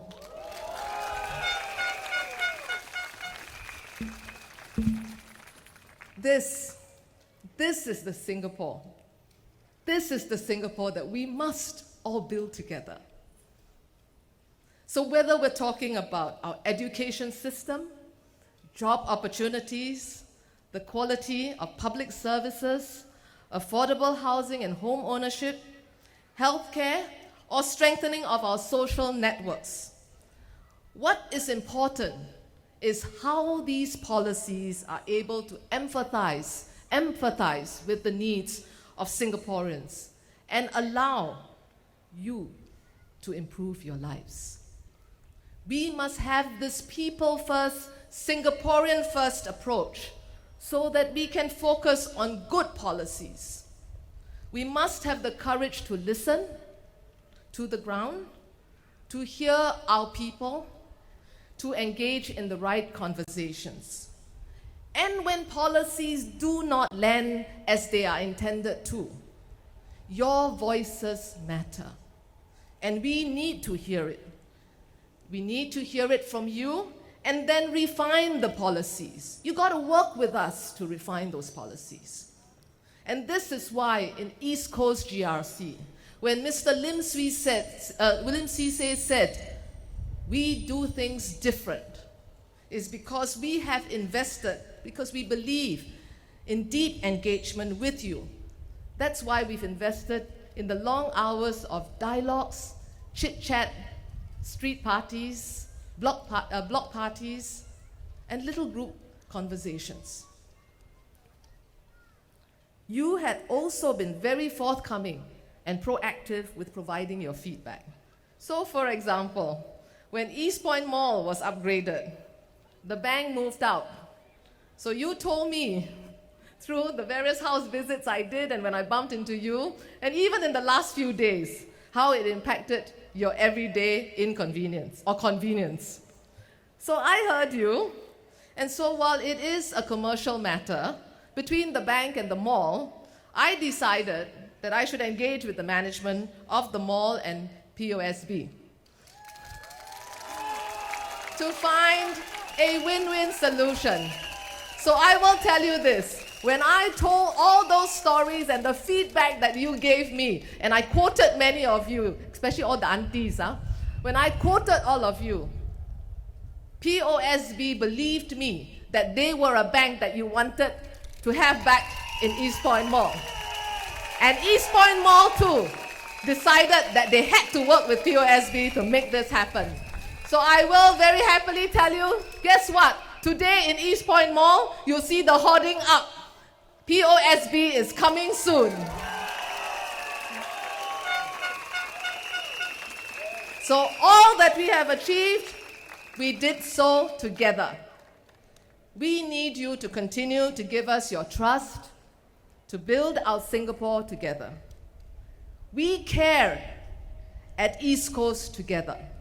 So vote for our future, vote for PAP.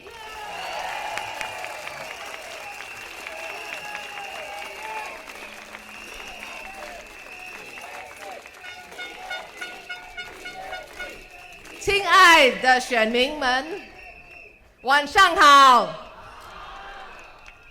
我和我的团队，谢谢大家，让我们为你们服务。这几年来，我们有机会了解你们的需求，为你们争取福利。我们一起经历了不少，克服了不少，也成长了许多。因此，我们建立了深厚的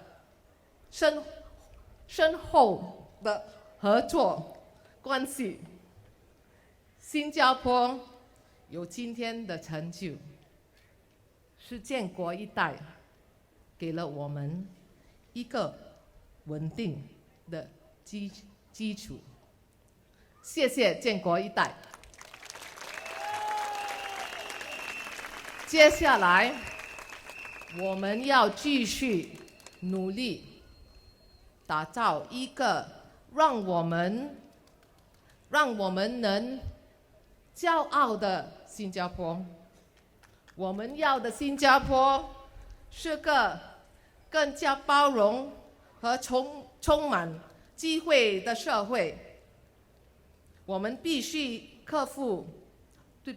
我们必须确保新加坡还有无限的潜力。无论你在人生的哪一个阶段，面对什么挑战，都有发挥所长的机会，追求你的理想。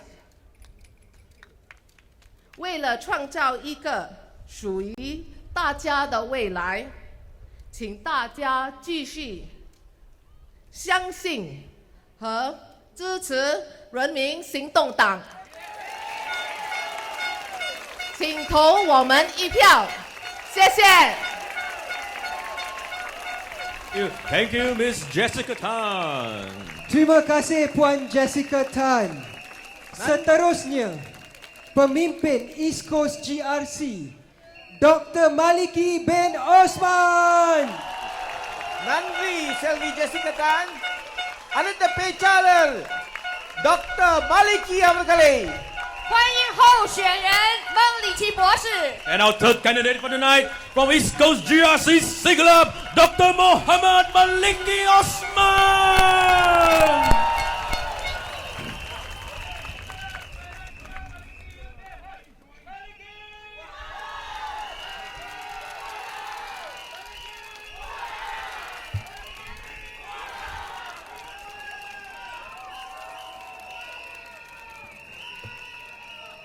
Đại gia 晚上好，大家晚上好。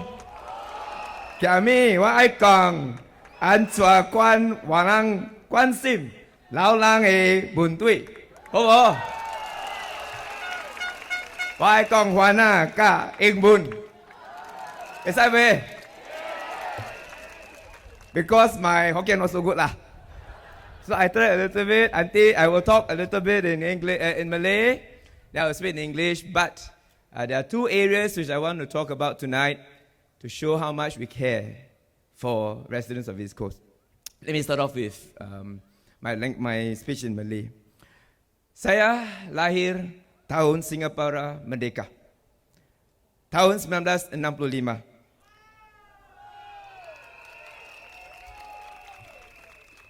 Kiranya saya anak Singapura Merdeka. Namun, saya berpeluang mengharungi transformasi yang dilalui Singapura sejak masih kecil lagi.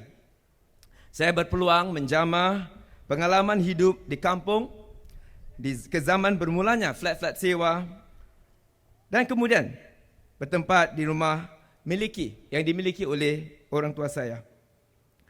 Saya dapat meneduh keluarga besar seramai 11 orang. Kini adik-beradik saya semua memiliki flat masing-masing. Sama seperti rakan seangkatan saya. Saya amat bertuah kerana dapat berpeluang untuk mendapatkan pendidikan yang amat baik dan akhirnya membawa ke kerjaya yang baik juga. Tentulah ada di antara kita yang lebih berjaya dan bernasib baik daripada yang lain. Tapi secara keseluruhannya, masyarakat kita, masyarakat Melayu kita telah menunjukkan prestasi yang jauh lebih baik daripada generasi sebelumnya. Ini adalah kisah Singapura. Kisah Singapura yang selalu kita dengarkan. Bagaimana dalam bidang akademik, masyarakat kita kini menyaksikan lebih ramai para pelajar menunjukkan prestasi yang lebih baik dalam pendidikan, dalam pemeriksaan nasional jika dibandingkan sebelum ini. Sebagai seorang pegas pensyarah di universiti, saya amat bangga membaca berita bagaimana lebih ramai anak Melayu kita berjaya mendapat kepujian peringkat pertama. Ini bukan satu perkara yang mudah, tapi kita ramai mempunyai sekarang anak-anak muda kita yang berjaya mendapat kepujian kelas pertama. Ramai lagi yang kini mengikuti kursus-kursus postiswaja sama ada peringkat masters ataupun peringkat PhD. Kisah Singapura yang unik ini merakamkan bagaimana kita sebagai satu rakyat berpindah daripada rumah sewa ke rumah beli dalam satu generasi sahaja.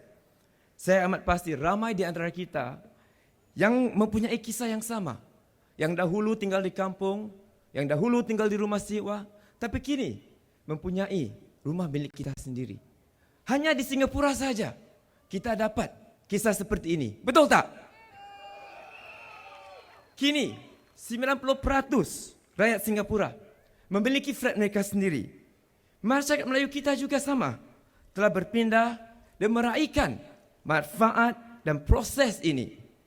Kita bertuah, saya sendiri bertuah, berpeluang dapat berkhidmat dalam MND dan juga sebagai mayor di Southeast CDC.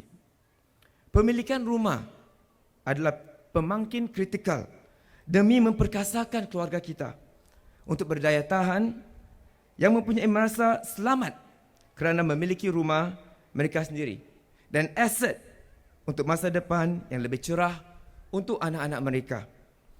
Kami di MND sentiasa berhempas pulas untuk membantu rakyat Singapura menjadi pemilik rumah, termasuklah mereka yang bergaji rendah.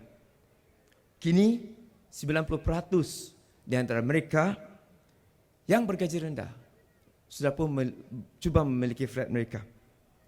Sejak 2012, lebih daripada 1,800 buah keluarga, termasuk keluarga Melayu Islam kita, yang berpendapatan di bawah $1,000 telah menempah flat 2 bilik BTO mereka untuk berpindah atau lebih besar. Di manakah di dunia ini kita melihat keluarga yang mempunyai gaji di bawah $1,000 dapat memiliki rumah mereka sendiri? Hanya di Singapura sahaja.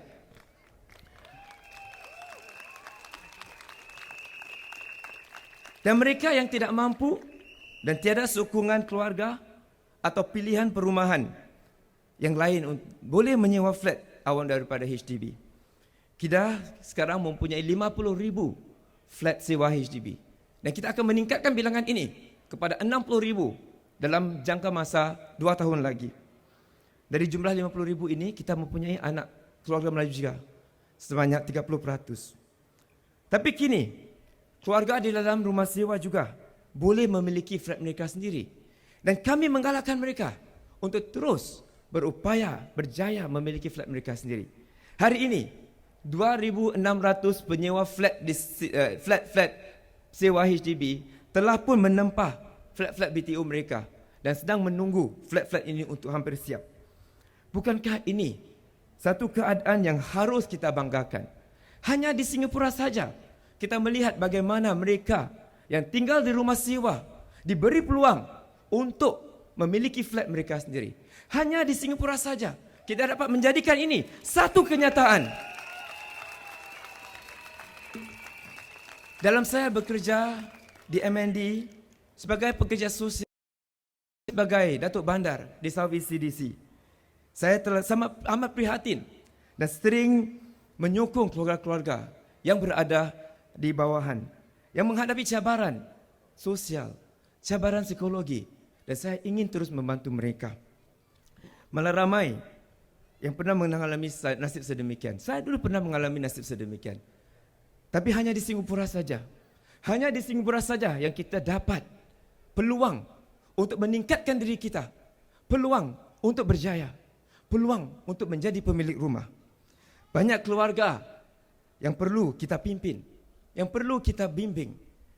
Kita harus hulurkan tangan kita, membantu mereka, berganding bahu dengan mereka, dan terus berjalan dengan mereka.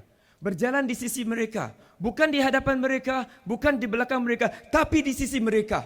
Mereka yang ingin bantuan kami, kami akan terus membantu mereka.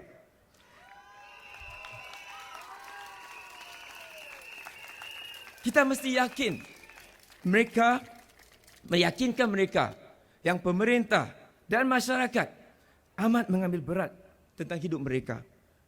Saya sedang bekerja keras di pemerintah, di Kementerian Pembangunan Negara untuk membangunkan skim perumahan permulaan semula untuk memberi peluang kepada bekas pemilik flat yang mempunyai anak kecil yang hari ini berada di rumah-rumah sewa, di flat-flat sewa kita, untuk memiliki flat mereka sekali lagi.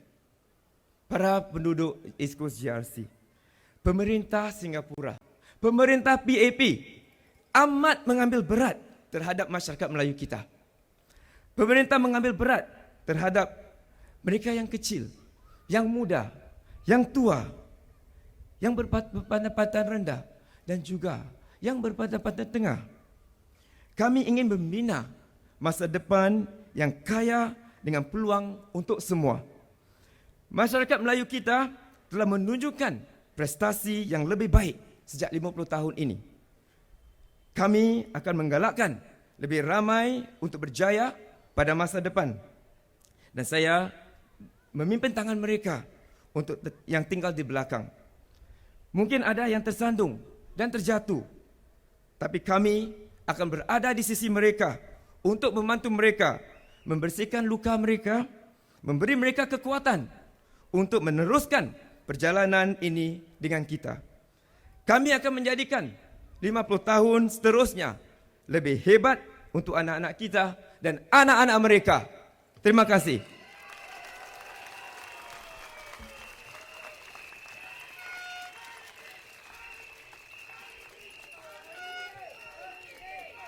My dear residents of East Coast, I came to East Coast 4 years ago. I didn't know anything about East Coast. I was placed to look after Siglap division. Siglap, where are you? Of course, I care for the residents of Changi Sime. Where are you? Bedok, where are you? Kampong Chachi, where are you? In 4 years, I've been truly humbled.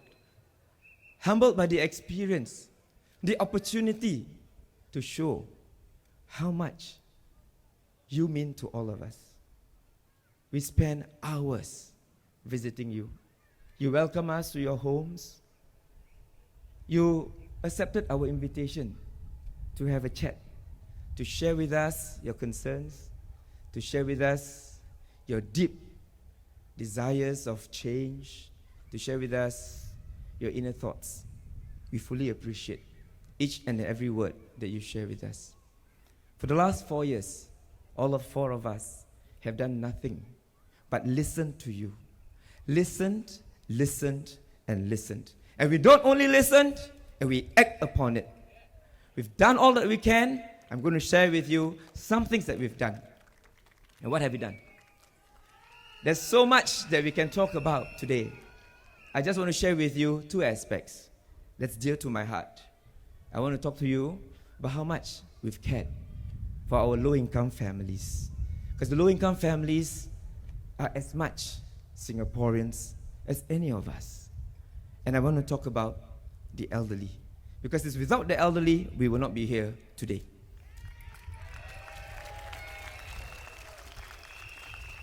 Let me start off with low-income families. This has been dear to my heart because as a social worker, everywhere I go, the plight of the low income just draws me. It just comes so naturally today that I cannot see a low-income family not being supported. Working in MND and being a social worker and a mayor, I spend many sleepless nights thinking about our low-income families, particularly in East Coast GRC. I've seen many of them. I want to help them because I was one of them. In fact, many of us were there before. 50 years we've been here. 50 years we've gone through hardship. 50 years we've seen progress. But from some of them, it took a little bit more time. They're still there. But that doesn't mean they will stay there forever. It means with our help, with our care, we can get them to the best position they can be.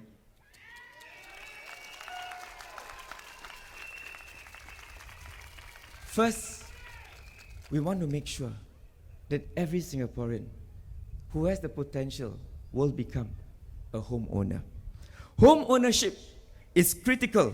It is a critical enabler that will build resilient families who have the security of a home and an asset to provide for a better future for their children. We consciously facilitated home ownership even for our low-income families, with 80% of them able to own their own homes. Since 2012, more than 1,800 families earning below $1,000 have booked their BTO flat, a 2-room BTO flat or larger.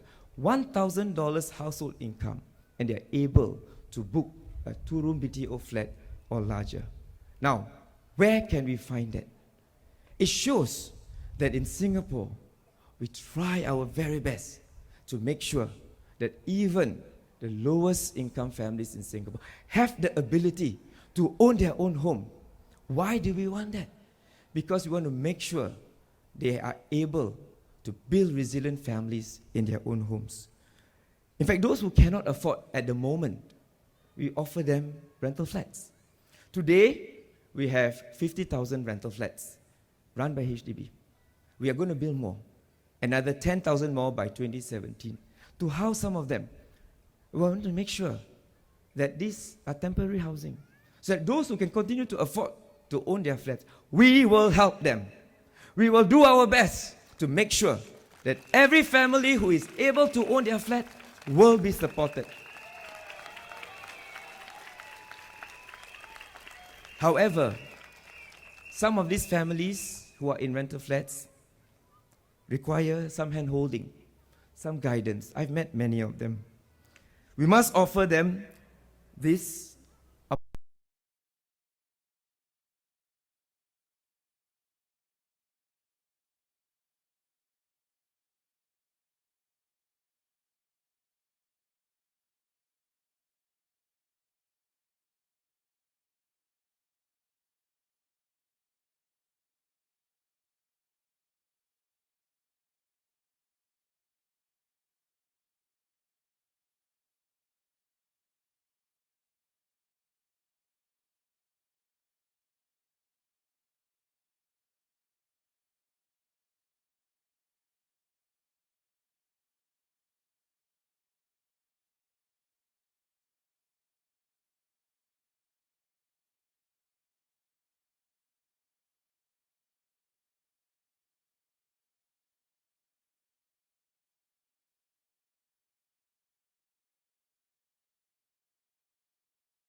project P4650. If you want to try, go and buy 4D, 4650. It has never kena lah, but if kena, you tell me. But the spirit of 4650 is the spirit of East Coast. And what is that spirit? The spirit that we care. Who are these families in blocks 46 and 50? These are families who otherwise had no place to live. They had sold their flats for whatever reasons. It could be divorce, it could be financial hardship, it could be indebtedness, and many of them have got many social issues. There was alcoholism in the family, there was substance abuse.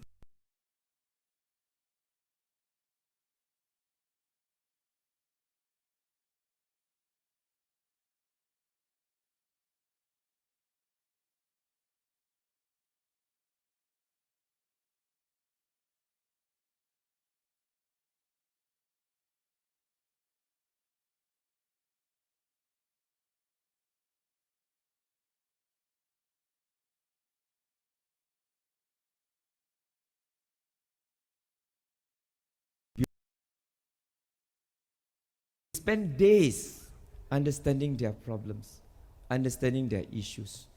We work very hard. They got many young children. We got community volunteers.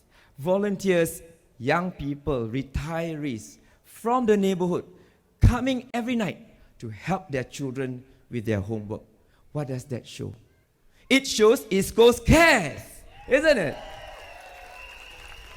These are all volunteers from the community. We have volunteers who befriend these families, who visit them on a nightly basis, find out how they are doing. We have professional social workers with the support from the Ministry of Social and Family Affairs, Family Development. We have other VWOs coming. Hand in hand, we help these families. For over 3 years now, we have over 1,000 families. 1,000 families who have walked through the doors of 4650, and more than 70% have successfully moved out. With our help, with our desire to want to make life better for them. And of those, more than 30% of them are able to buy their own BTO flats. They are now housed in their own homes. How are they able to do that? Because we care. Because East Coast cares. And that's what we are. We are a community who cares for one another. We are a community who will not leave anyone behind. We are a community who will make sure that we'll walk together with every one of us, even if they are left behind. Let me now talk about the aging population and our elderly. I have got elderly parents. My dad passed away last year. He passed away at the age of 91. My mom is today 88 years old. And in 4 years that I've been in East Coast, I've met many elderly. My heart goes to them. Elderly who are in the HDB heartlands, even elderly in the private estates. They all come to us, we go to them, we talk to them. And it heartens me each time I meet them because they're full of life, so much to share with us. But the one thing we must do, if we must show and do that we care. We must act that we care, and we will take care of all our seniors. Over the last 4 years, every division in East Coast has various programs to look after our elderly. In Bedok, we have CFAA, Community for All Ages. In Changi Simei and in Kampong Chai Chi, we have daycare centers to provide care and programs for our seniors. In Siglap, we have the Silver Blueprint, a comprehensive program to care for the elderly. We introduced the programs like Neighbors for Active Living. What is this program? We learned that in East Coast, there were elderly who were at risk of being readmitted to hospitals. We discussed with Changi General Hospital. They told us there's a group of elderly and in growing numbers who are going back to hospital 3 or 4 times a year. And we found out the reason. One, they have no family support. They were living on their own or with a spouse who's also an elderly.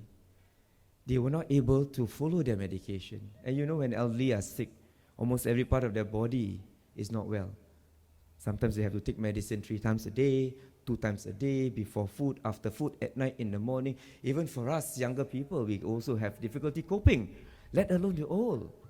Some of them are at risk of falling down. I have an example here. I'm surprised to see here, Madam Wong. Madam Wong is here right in front.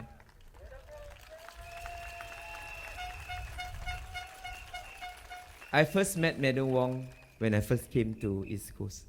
I visited her. She lived with her husband then. Both of them have mobility issues. They couldn't even walk to the door.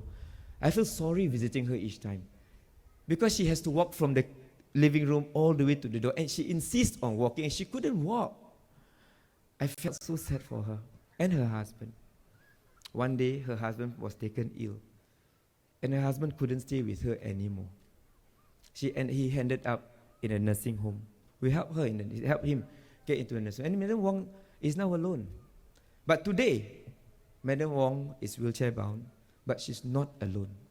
She came here, and she was brought here by Kai Pao. Kai Pao is there. Kai Pao, put out your hand. Kai Pao. Kai Pao, put out your hand. Who is Kai Pao? Kai Pao is her neighbor. Kai Pao lives in that block. Kai Pao looks after Madam Wong now.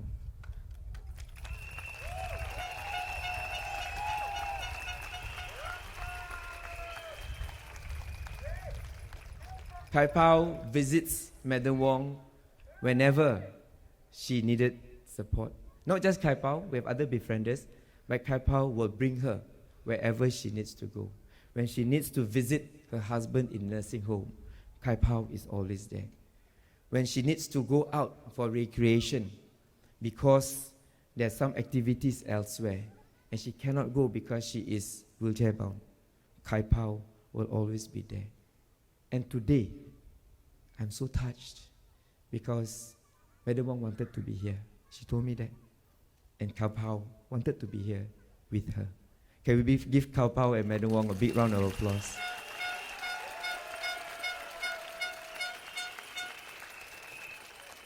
Kawi Pao is just one example of the many volunteers that we have in East Coast.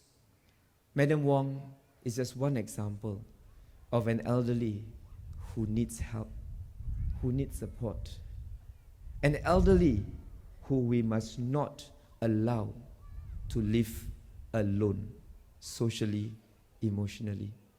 An elderly who we must show appreciation, care, concern, and above all, an elderly who we must honor. There are many of them out there. The pioneers, 我们的建国一台，是不是 pioneers? The pioneers are people who we honor, who we must care for. The volunteers are needed. And when we talk about the pioneers, I want to talk a little bit more also about another group of elderly who I've met in the last 4 years. These are all my elderly who are living in the private estates. We cannot assume that the elderly who live in private estates are without needs. We cannot assume that the elderly who live in private estates are functioning well and managing on their own. They talk to us. They speak with us. They tell us they also have needs. They tell us they are retirees. Even if they live in big houses, they have needs too. We must connect with them. We must understand those needs also. Today, we are very fortunate. We have moved one step ahead. We have the Pioneer Generation Package, which shows that we care and support our pioneers regardless of whether they are in the HDB heartlands, the condominiums, or the landed property. Because the elderly deserve, the pioneer deserve all our support. The pioneers deserve all our attention. The pioneer deserve all our appreciation. So what do we do now? Volunteers like Kai Pao. Now we have who we call the Pioneer Generation Ambassadors. I was tasked to start the Pioneer Generation Office at the national level. This is an office that we decided to develop and start to show that we really care for our pioneers.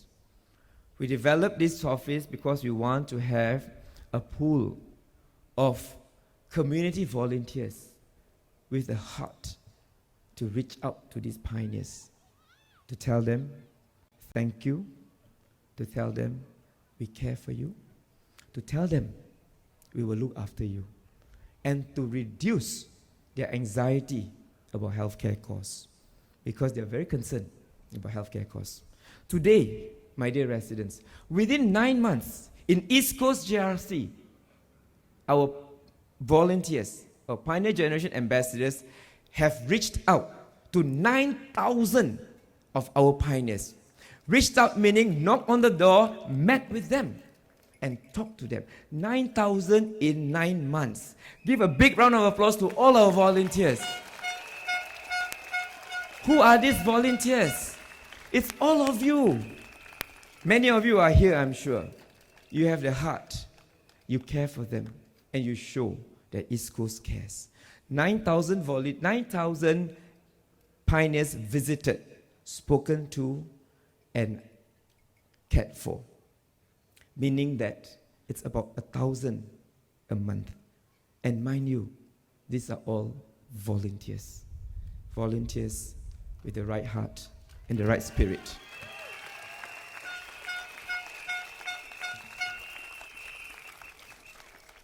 They will continue to visit the other pioneers. They will continue to reach out to the other pioneers and ensure that every pioneer out there in East Coast GRC will be acknowledged and supported. Now, they also are prepared to go back to the homes of these pioneers that they have met and do what? And explain.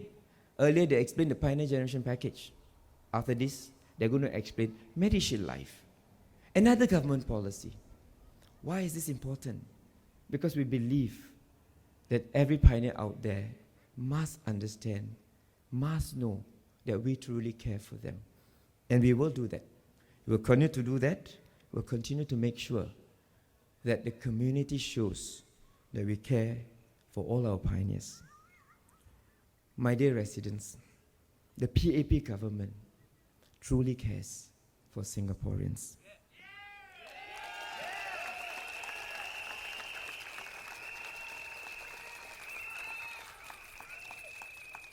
We in East Coast GRC care for you, our residents. Whether you are young, whether you are a child, whether you're a teenager, a young adult, whether you're the elderly, whether you are poor, whether you're middle income, whether you're a businessman, we care for you. We want to build a future of opportunities for all. To our pioneers and our elderly, you are our pillar of strength. You have given us so much learning points through your experience for us to grow, for us to mature, for us to be introspective of what we need to do as a community. It is because of you that all of us have grown to show what care in East Coast really means. It is volunteers like yourselves who will continue to make East Coast special for all of us.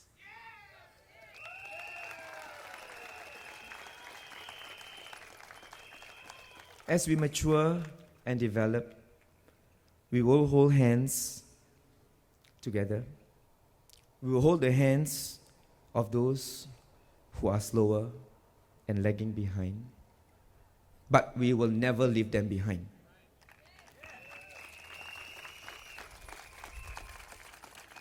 Some of them may have tripped and fallen, but we will be there to help them up. Am I right? They may have tripped and fallen. We will be there to help them up. We will be there to help clean their wounds, nurse their wounds, and make them even stronger. And we will then walk with them again. We will make the next 50 years even better for our children and their children, because in East Coast, we care for everyone. So my dear residents, let me end by simply asking all of us, let's vote for the team who truly cares for you, truly cares with you, and truly cares for East Coast, and truly cares for Singapore. Vote PAP. Thank you. Thank you for being wonderful, wonderful residents of East Coast. Majulah PAP, Majulah Singapura. Round of applause for Dr. Maliki. Ribuan terima kasih Dr. Maliki Osman. Marilah kita sekarang semua memberi sokongan dan bertepuk tangan untuk Encik Lim Swee Say. Nanti Dr. Maliki, ada pengacara, amateur, Lim Swee Say apa kali? 欢迎候选人李瑞生。 And we have saved the best for last. Put your hands together for the lead candidate for East Coast GRC, Mr. Lim Swee Say.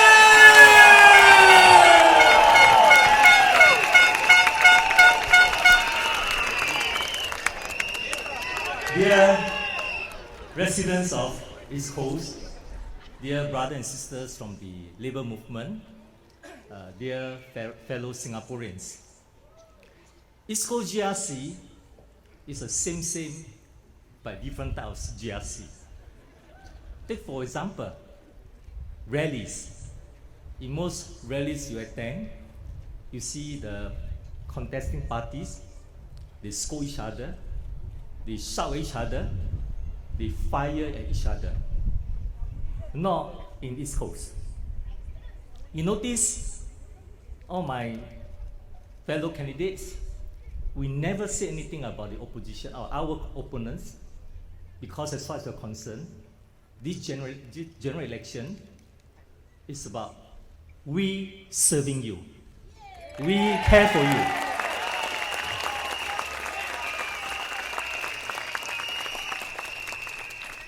We care in East Coast. It's not just a slogan. We live by that, week by week, month by month, year by year. I give you an illustration. We know in Bedok, many of residents are growing old. So as they grow old, they worry about healthcare costs, cost of hospitalization. So a few years ago, many people say, in Singapore, healthcare costs are so expensive that you can afford to die, you cannot afford to fall sick. Correct or not? Correct only a few years ago. Since then, we have MediShield Life. We have Pioneer Generation Package, PGP. But let me ask you, how many residents truly appreciate, understand the benefits of MediShield Life and PGP? Today, this evening, I give you a quick test. A quick test. Do you know that a person, for example, go to hospital for a major operation, intensive care unit for 2 nights, 10 days in the wards for recovery, the total bill may come up to about $20,000 to $30,000. Do you know? You don't know, right? Now you know. Yeah. And do you know that's the one best way of lowering your cost of burden is don't go to A class, no subsidies. Don't go to B1, only 20% subsidies. Better go for B2, 2/3 subsidies. C class, even better, 80% subsidies. So therefore, for someone who go to B2, your 20,000, 30,000 after government subsidies will drop to about 8,000 to 10,000. A lot of saving through subsidies, but still expensive. Correct or not? Yes, yeah. Yes, correct. And do you know that the second thing you can do after government subsidies is buy insurance? Medicare burden will drop 8,000, 10,000, by about half to 4,000 to 5,000. Is that good? Yeah. But is that good enough? No. Yeah. Because MediShield today covers you only up to 92 years old. Secondly, if your parents, your grandparents, if they are old, they're pre-existing illnesses, they're excluded. Or their pre-existing illnesses will be excluded. Yeah. And most of all, for some residents, 4,000, 5,000 is still a lot of money. So, come 1st November with MediShield Life. Under MediShield Life, your 4,000, 5,000 will drop to about 3,000. Drop to about 3,000. On top of that, it'll cover you for life. No age limit. We won't stop at 92. That's why I call MediShield Life. Yeah. But most of all Singaporeans, all PR, will all be included automatically, regardless of including your pre-existing illnesses. So when I say this to my residents, I ask them, ho bo, ho. Yeah. Ho bo. Then, to truly care for them, I say, look, every 3 good news must have 1 bad news. And the bad news is MediShield Life is not free, you got to pay for it. How much? I say if you are 86 years old, 85, 86 years old, your annual premium, 1,500. Huh? Ulibo, mana? Yeah, I say not to worry. Pioneer generation, government firstly subsidize 60%. So after subsidies, your remaining premium maybe 600, maybe 700. Auntie, ulibo lapachipa. Manau. Yeah, as in not to worry. Every year, your pioneer generation, more than 80 years old, more than 81, every year government will give you $800 in your medicine. You take the 800 to pay for the balance premium. Go chuna. So when I told them that if you are in the 80s, 81 and above pioneer generation, you'll be able to enjoy MediShield Life for free for life. I tell you, wow, they feel so reassured. This is how we care for our residents. Really make sure they understand, address their concern. Those at 70 will say, hey, Mr. Lim, what about me? Also free, I say, cannot lah, For them free, you're going to pay a little bit. How much? I say, mid-70s, your premium, 1,001, 1,002 per year. Yeah. Government give discount. For those of you 71 to 75, government give you $400 a year. 76 to 80, $600 a year.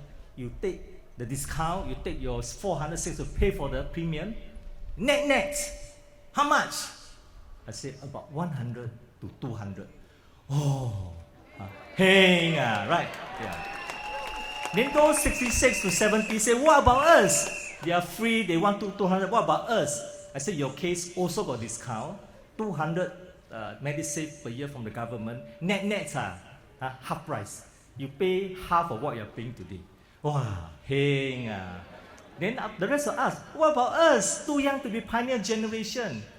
Not to worry, since January this year, additional Medisave. NTC people all know, right? Additional Medisave, 1 percentage point more.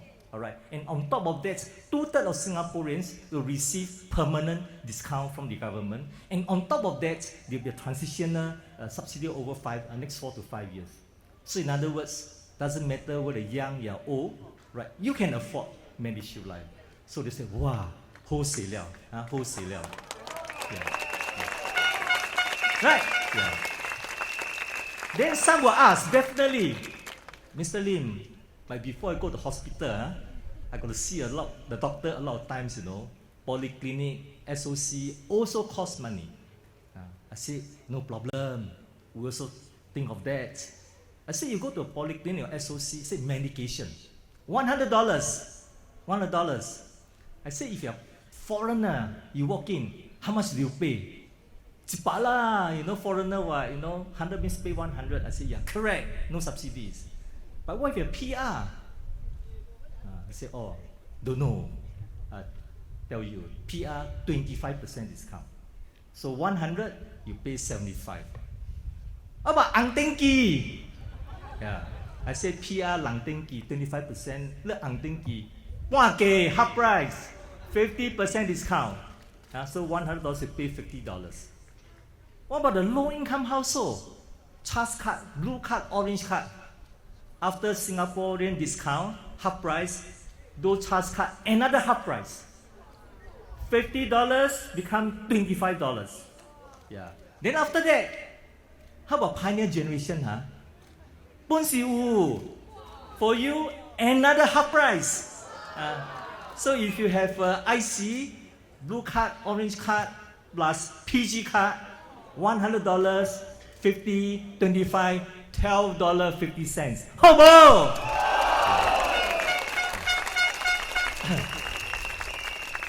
This is what we do in East Coast. Right, make sure, firstly, make sure government policy is good, and secondly, make sure that the people really understand how we care for them. Now, let me switch to Mandarin a little bit.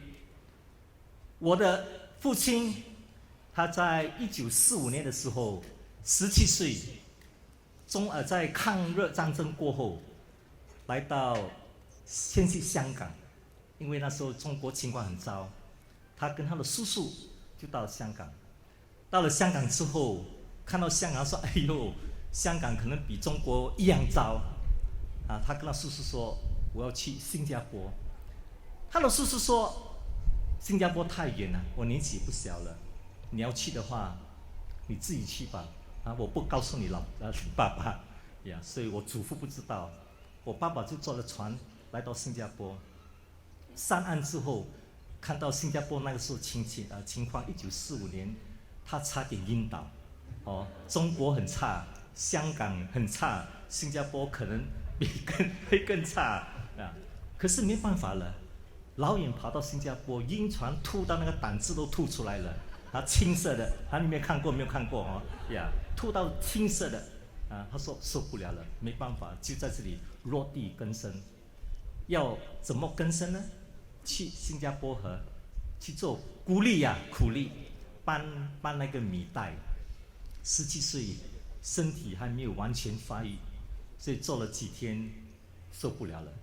后来就去路边人家那个小贩kikok 米他不会煮面啦，他会挑 kikok 啦所以人家那个摊主是煮面，他是每天去 kikok， 然后去收盘碗等等。那么到了晚上，摊主回家咯，像我爸爸要在那个路边过夜，照顾这个摊位。那么晚上去那里冲凉就去用公共厕所，是 Chinatown 公共厕所，附近的公共厕所。不过这个公共厕所白天是有热光，晚上是黑漆漆的啦。所以他听说这个厕所闹鬼怎么办？他是没边晚上他就冲凉嘛，就去冲凉。那么为了壮胆嘛，就唱歌。他是潮州人嘛，就唱潮州歌。后来那个谣言就传得很深，他说肯定这个公共厕所肯定闹鬼，而且闹的鬼是潮州鬼后来我爸爸跟我的妈妈认识之后就结婚，生下我们6个子女。所以今年我们庆祝 AG50 50周年纪念，我在想，如果当年我爸爸没有做传到新加坡的话，今天我可能是中国人所以想想嘿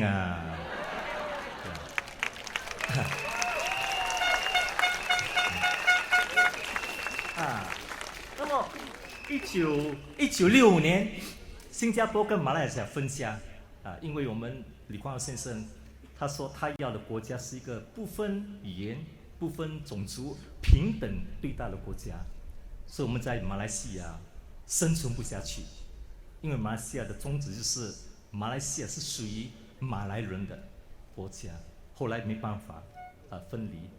所以我想，如果当年1965年没有跟马来西亚分离的话，今天你我都是马来西亚人嘿所以今年惊喜年，我们能够以新加坡的身份来庆祝我们的国庆，我觉得是很值得庆幸。所以作为一个新加坡公民，我多年来在问我自己，就是这个国家对我这么好，那么我是要怎样办法好好的报答这个国家？那么我觉得最好的报答方法就是尽我的全力照顾我们的居民。Now, I'm with the Minister of Manpower. Obviously, the issue that I concern most about is jobs. Because in NTUC, in the labor movement, we believe that job is the best welfare. It's the best thing you can give to any Singaporean, a best welfare. So with that, as labor movement together with tripartite partners, we've always worked together to make sure that the labor market in Singapore will be tight, that workers have good job, good pay, able to live a good life. Now recently, there have been some discussion about whether our high manpower growth policy was the right one. Many people are not happy that there are too many foreigners in Singapore. Some feel that these foreigners are here to take away our jobs. And many feel that it was a mistake of the PAP government to let in so many foreign workers. So today, let me share this with you. Why? Why did we went for this high manpower growth policy? Why do we let in more those days, more foreign workers? The answer is basically we'll go back to 1997. 1997, Singapore was hit by the Asian financial crisis. That was the year I first joined the NTUC in 1996. So a year later, financial crisis. That year alone, almost 29,000 workers were retrenched. 29,000. So NTUC can tell you the kind of fear, the kind of uncertainty, the kind of pain that the retrenched workers have to face when they are retrenched. Then came 2000, the bursting of the bubble.com. Again, another crisis. A year later, 2001, 911, another crisis. 2 years later, 2003, SARS, another crisis. So by then I was in the cabinet. So we discussed 1997, 2000, 2001, 2003, with no idea how many more ups and downs are ahead of us, because the world economy has become a lot more volatile. So finally we decided we must find ways to provide better protection to our Singaporean workers. So we decided that whenever the wind blows, catch the wind. Since Singapore, our workforce is small, we said, no, let's expand our workforce. Any company come to us that I have a good project for Singapore, I need more workers, yes, we allow them to bring in more workers. So because of that, we were able to provide, in our view, better protection for Singaporean workers. So let me share with you, these are the concrete outcomes of how we actually protect our workers more. For example, we've always believed that the foreign workers in Singapore will serve as a buffer. So when there's a downturn, they can help us to buffer the impact. So let me share this example with you. 2000, 2001, 2003, during that period, 911, SARS, and so on. In fact, during the 3-year period from 2001 to 2003, the number of local workers in employment during that 3 years went up by 35,000. But during the same period, the number of foreign workers in Singapore went down by 70,000. So in other words, companies in Singapore let go 70,000 foreign workers and hire 35,000 local workers. That is what we meant by buffer. Because of a foreign worker in Singapore, they serve as a buffer. Global financial crisis, just recently 2008, 2009, same thing. During that period, the world went through a lot of ups and downs. Many countries, unemployment went up. But in Singapore, unemployment went up shortly for 1 quarter and came down again. And during that year, number of foreign workers in Singapore dropped by 4,000. Because of the downturn. But what about local workers? It did not drop by 4,000. It went up by 40,000. Another example, because of this higher growth policy, labor market was tight. When labor market was tight, when companies cannot find workers, meantime, at the same time they're making better profit, what do? They give our workers higher salary, higher wage increases. In fact, for the last 4 years, for the last 10 years, the wages of workers in Singapore, whether it's a medium wage or bottom 20%, have all gone up in real terms, faster than inflation. So therefore, let me assure you, if you have any doubt that why did we pursue that higher manpower growth policy, I want to assure you, we did it for you. We did it for you. If this higher manpower growth policy is good, then why change?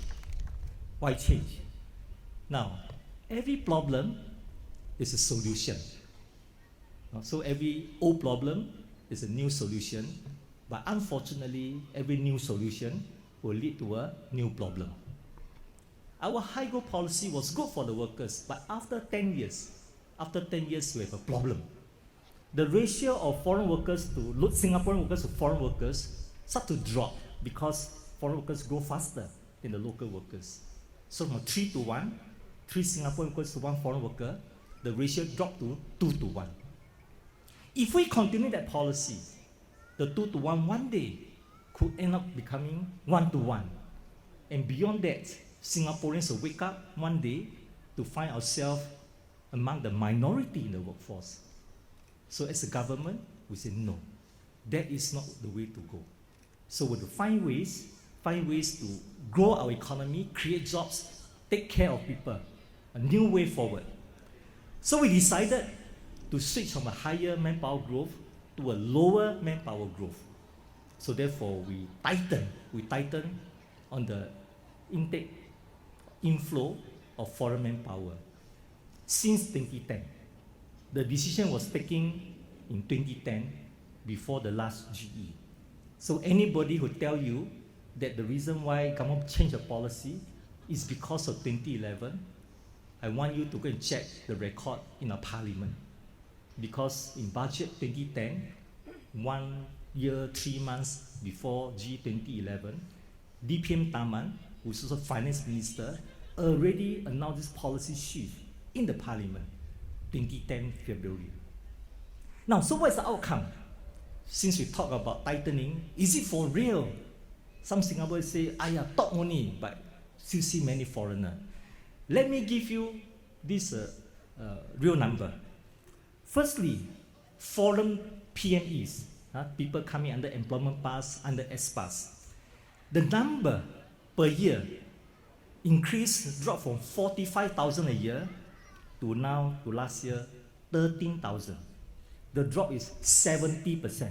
The drop in the growth, 70%. It's a big drop. Of this number, EP S-pass, the drop in the EP, employment pass, people with university degrees, is even more drastic.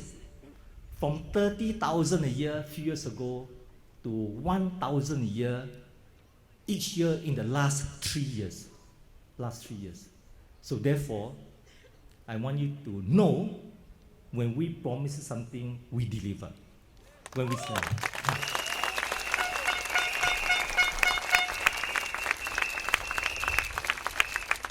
If we cannot deliver, because it's no good for you, we will not promise you. For example, when we're debating this in the parliament, some members of the parliament, not necessarily from the PAP, suggested, in fact, championed for complete freeze. No more increase in foreign manpower. We say slow down. They say slow down, not good enough. Complete freeze. Why didn't we take that path? Popular. Singapore very happy. Wow, freeze, very good. We say no. Why? Many of our SME in Singapore, they all employ foreign workers. With this tightening, many of the SMEs are already feeling the pain. You read newspaper, some may go short because they said business is there but cannot find workers. Can you imagine? If we have freeze the foreign workers completely, how many more SME would have died by now? Yeah. Some may say, so what? We have more than 100,000 SMEs. Die law. Yeah. Let me tell you why, when it's NTUC and today MOM, why I'm so concerned for the SME. They account for 70% of our workers. Every 10 workers in Singapore, 7 work in SMEs. So if the SME sector goes down, tens of thousands and even hundreds of thousands of Singaporeans, their jobs also die. Yeah, so that's the reason why we did not take that path. Now, because of the slowdown in our manpower growth, as a result, the companies have no choice to strengthen their Singaporean core. So, for example, in the last few years, and we intend to continue that, is to maintain the ratio of local workers to foreign workers at 2:1. So foreign workforce in Singapore can only grow as fast as our local workforce, so that the ratio of 2:1 will be maintained. Obviously, some will say that, is it real or not? Because I look around, I see so many foreigners again. So 2:1, is it real? Let me assure you, it is real. Why? If we cannot deliver, we don't promise. The 2:1 is real. In fact, I give you another piece of good news. If we take away construction, I think many people in Singapore don't want to work in construction. And that sector is dominated mainly by foreign workers, 7:1.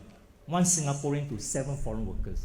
If we take away the construction sector, for the other sectors, manufacturing services, all add together, the ratio of foreign workers and local workers is actually 1/4 foreign workers, 3/4 local workers. And of the 3/4 local workers, a vast majority are Singaporean.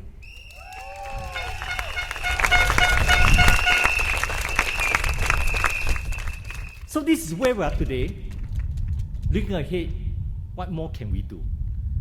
In fact, this is only the beginning of our challenge. To tighten on foreign manpower is difficult, but we got it done. But having tightened on the foreign manpower, now that our workforce growth has slowed down, how do we grow from here? How do we ensure that our economy remains strong? So in the coming years, coming decades, we have many challenges. Firstly, how to make sure that the economy will remain competitive. We have to pursue the manufacturing of the future, the services of the future, the construction of the future. In other words, to create the jobs of the future. At the same time, through Skill Future, we have to retrain every Singaporean, young and old, like what Yi Shyan mentioned earlier. We must make sure that every Singaporean will have that skill for the future. With the jobs of the future to remain competitive, with the skill of the future to remain employable, you put them together, then Singaporeans in the future will be able to pursue career of the future. Because with the skill, they can take on a job and build a career. And this is our vision, and this is our commitment. Die, we are going to try, give our very best to make sure that Singapore will be among the first nation in the world to be able to move into the future with jobs of the future, skill of the future, and career of the future.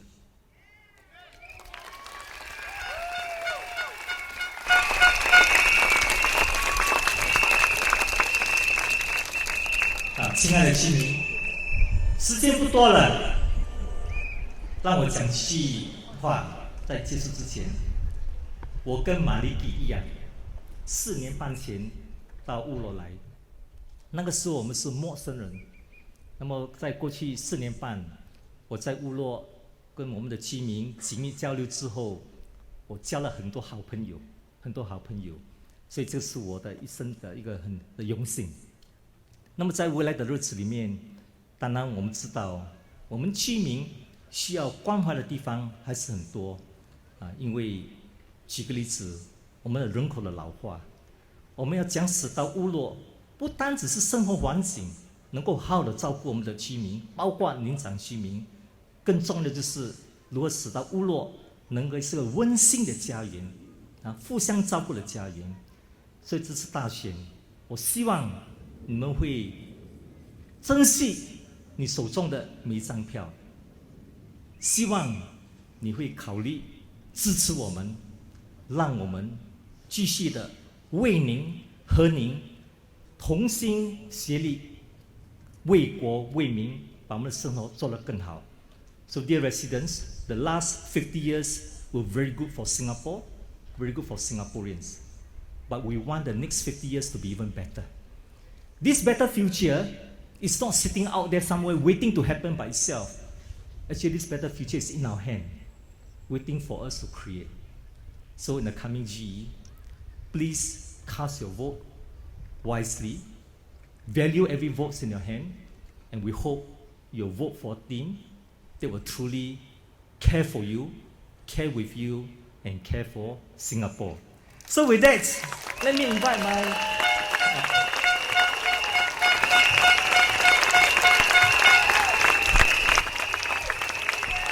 bersama Anda, untuk Anda, Demi Singapura, 你我同心，为国为民 ，with you, for you, for Singapore.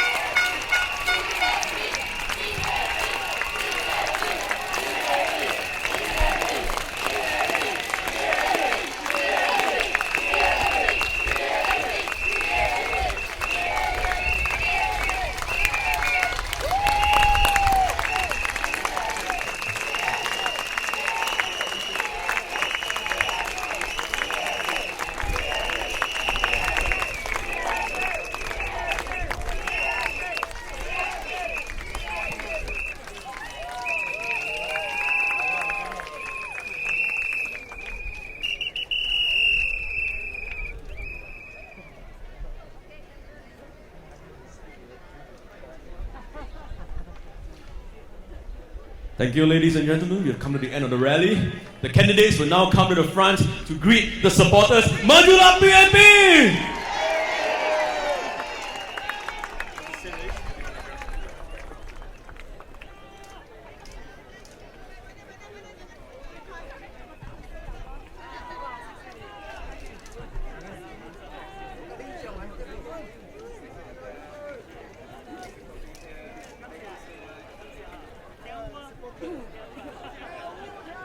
Come on, East Coast. Let's show our appreciation to our candidates. Maju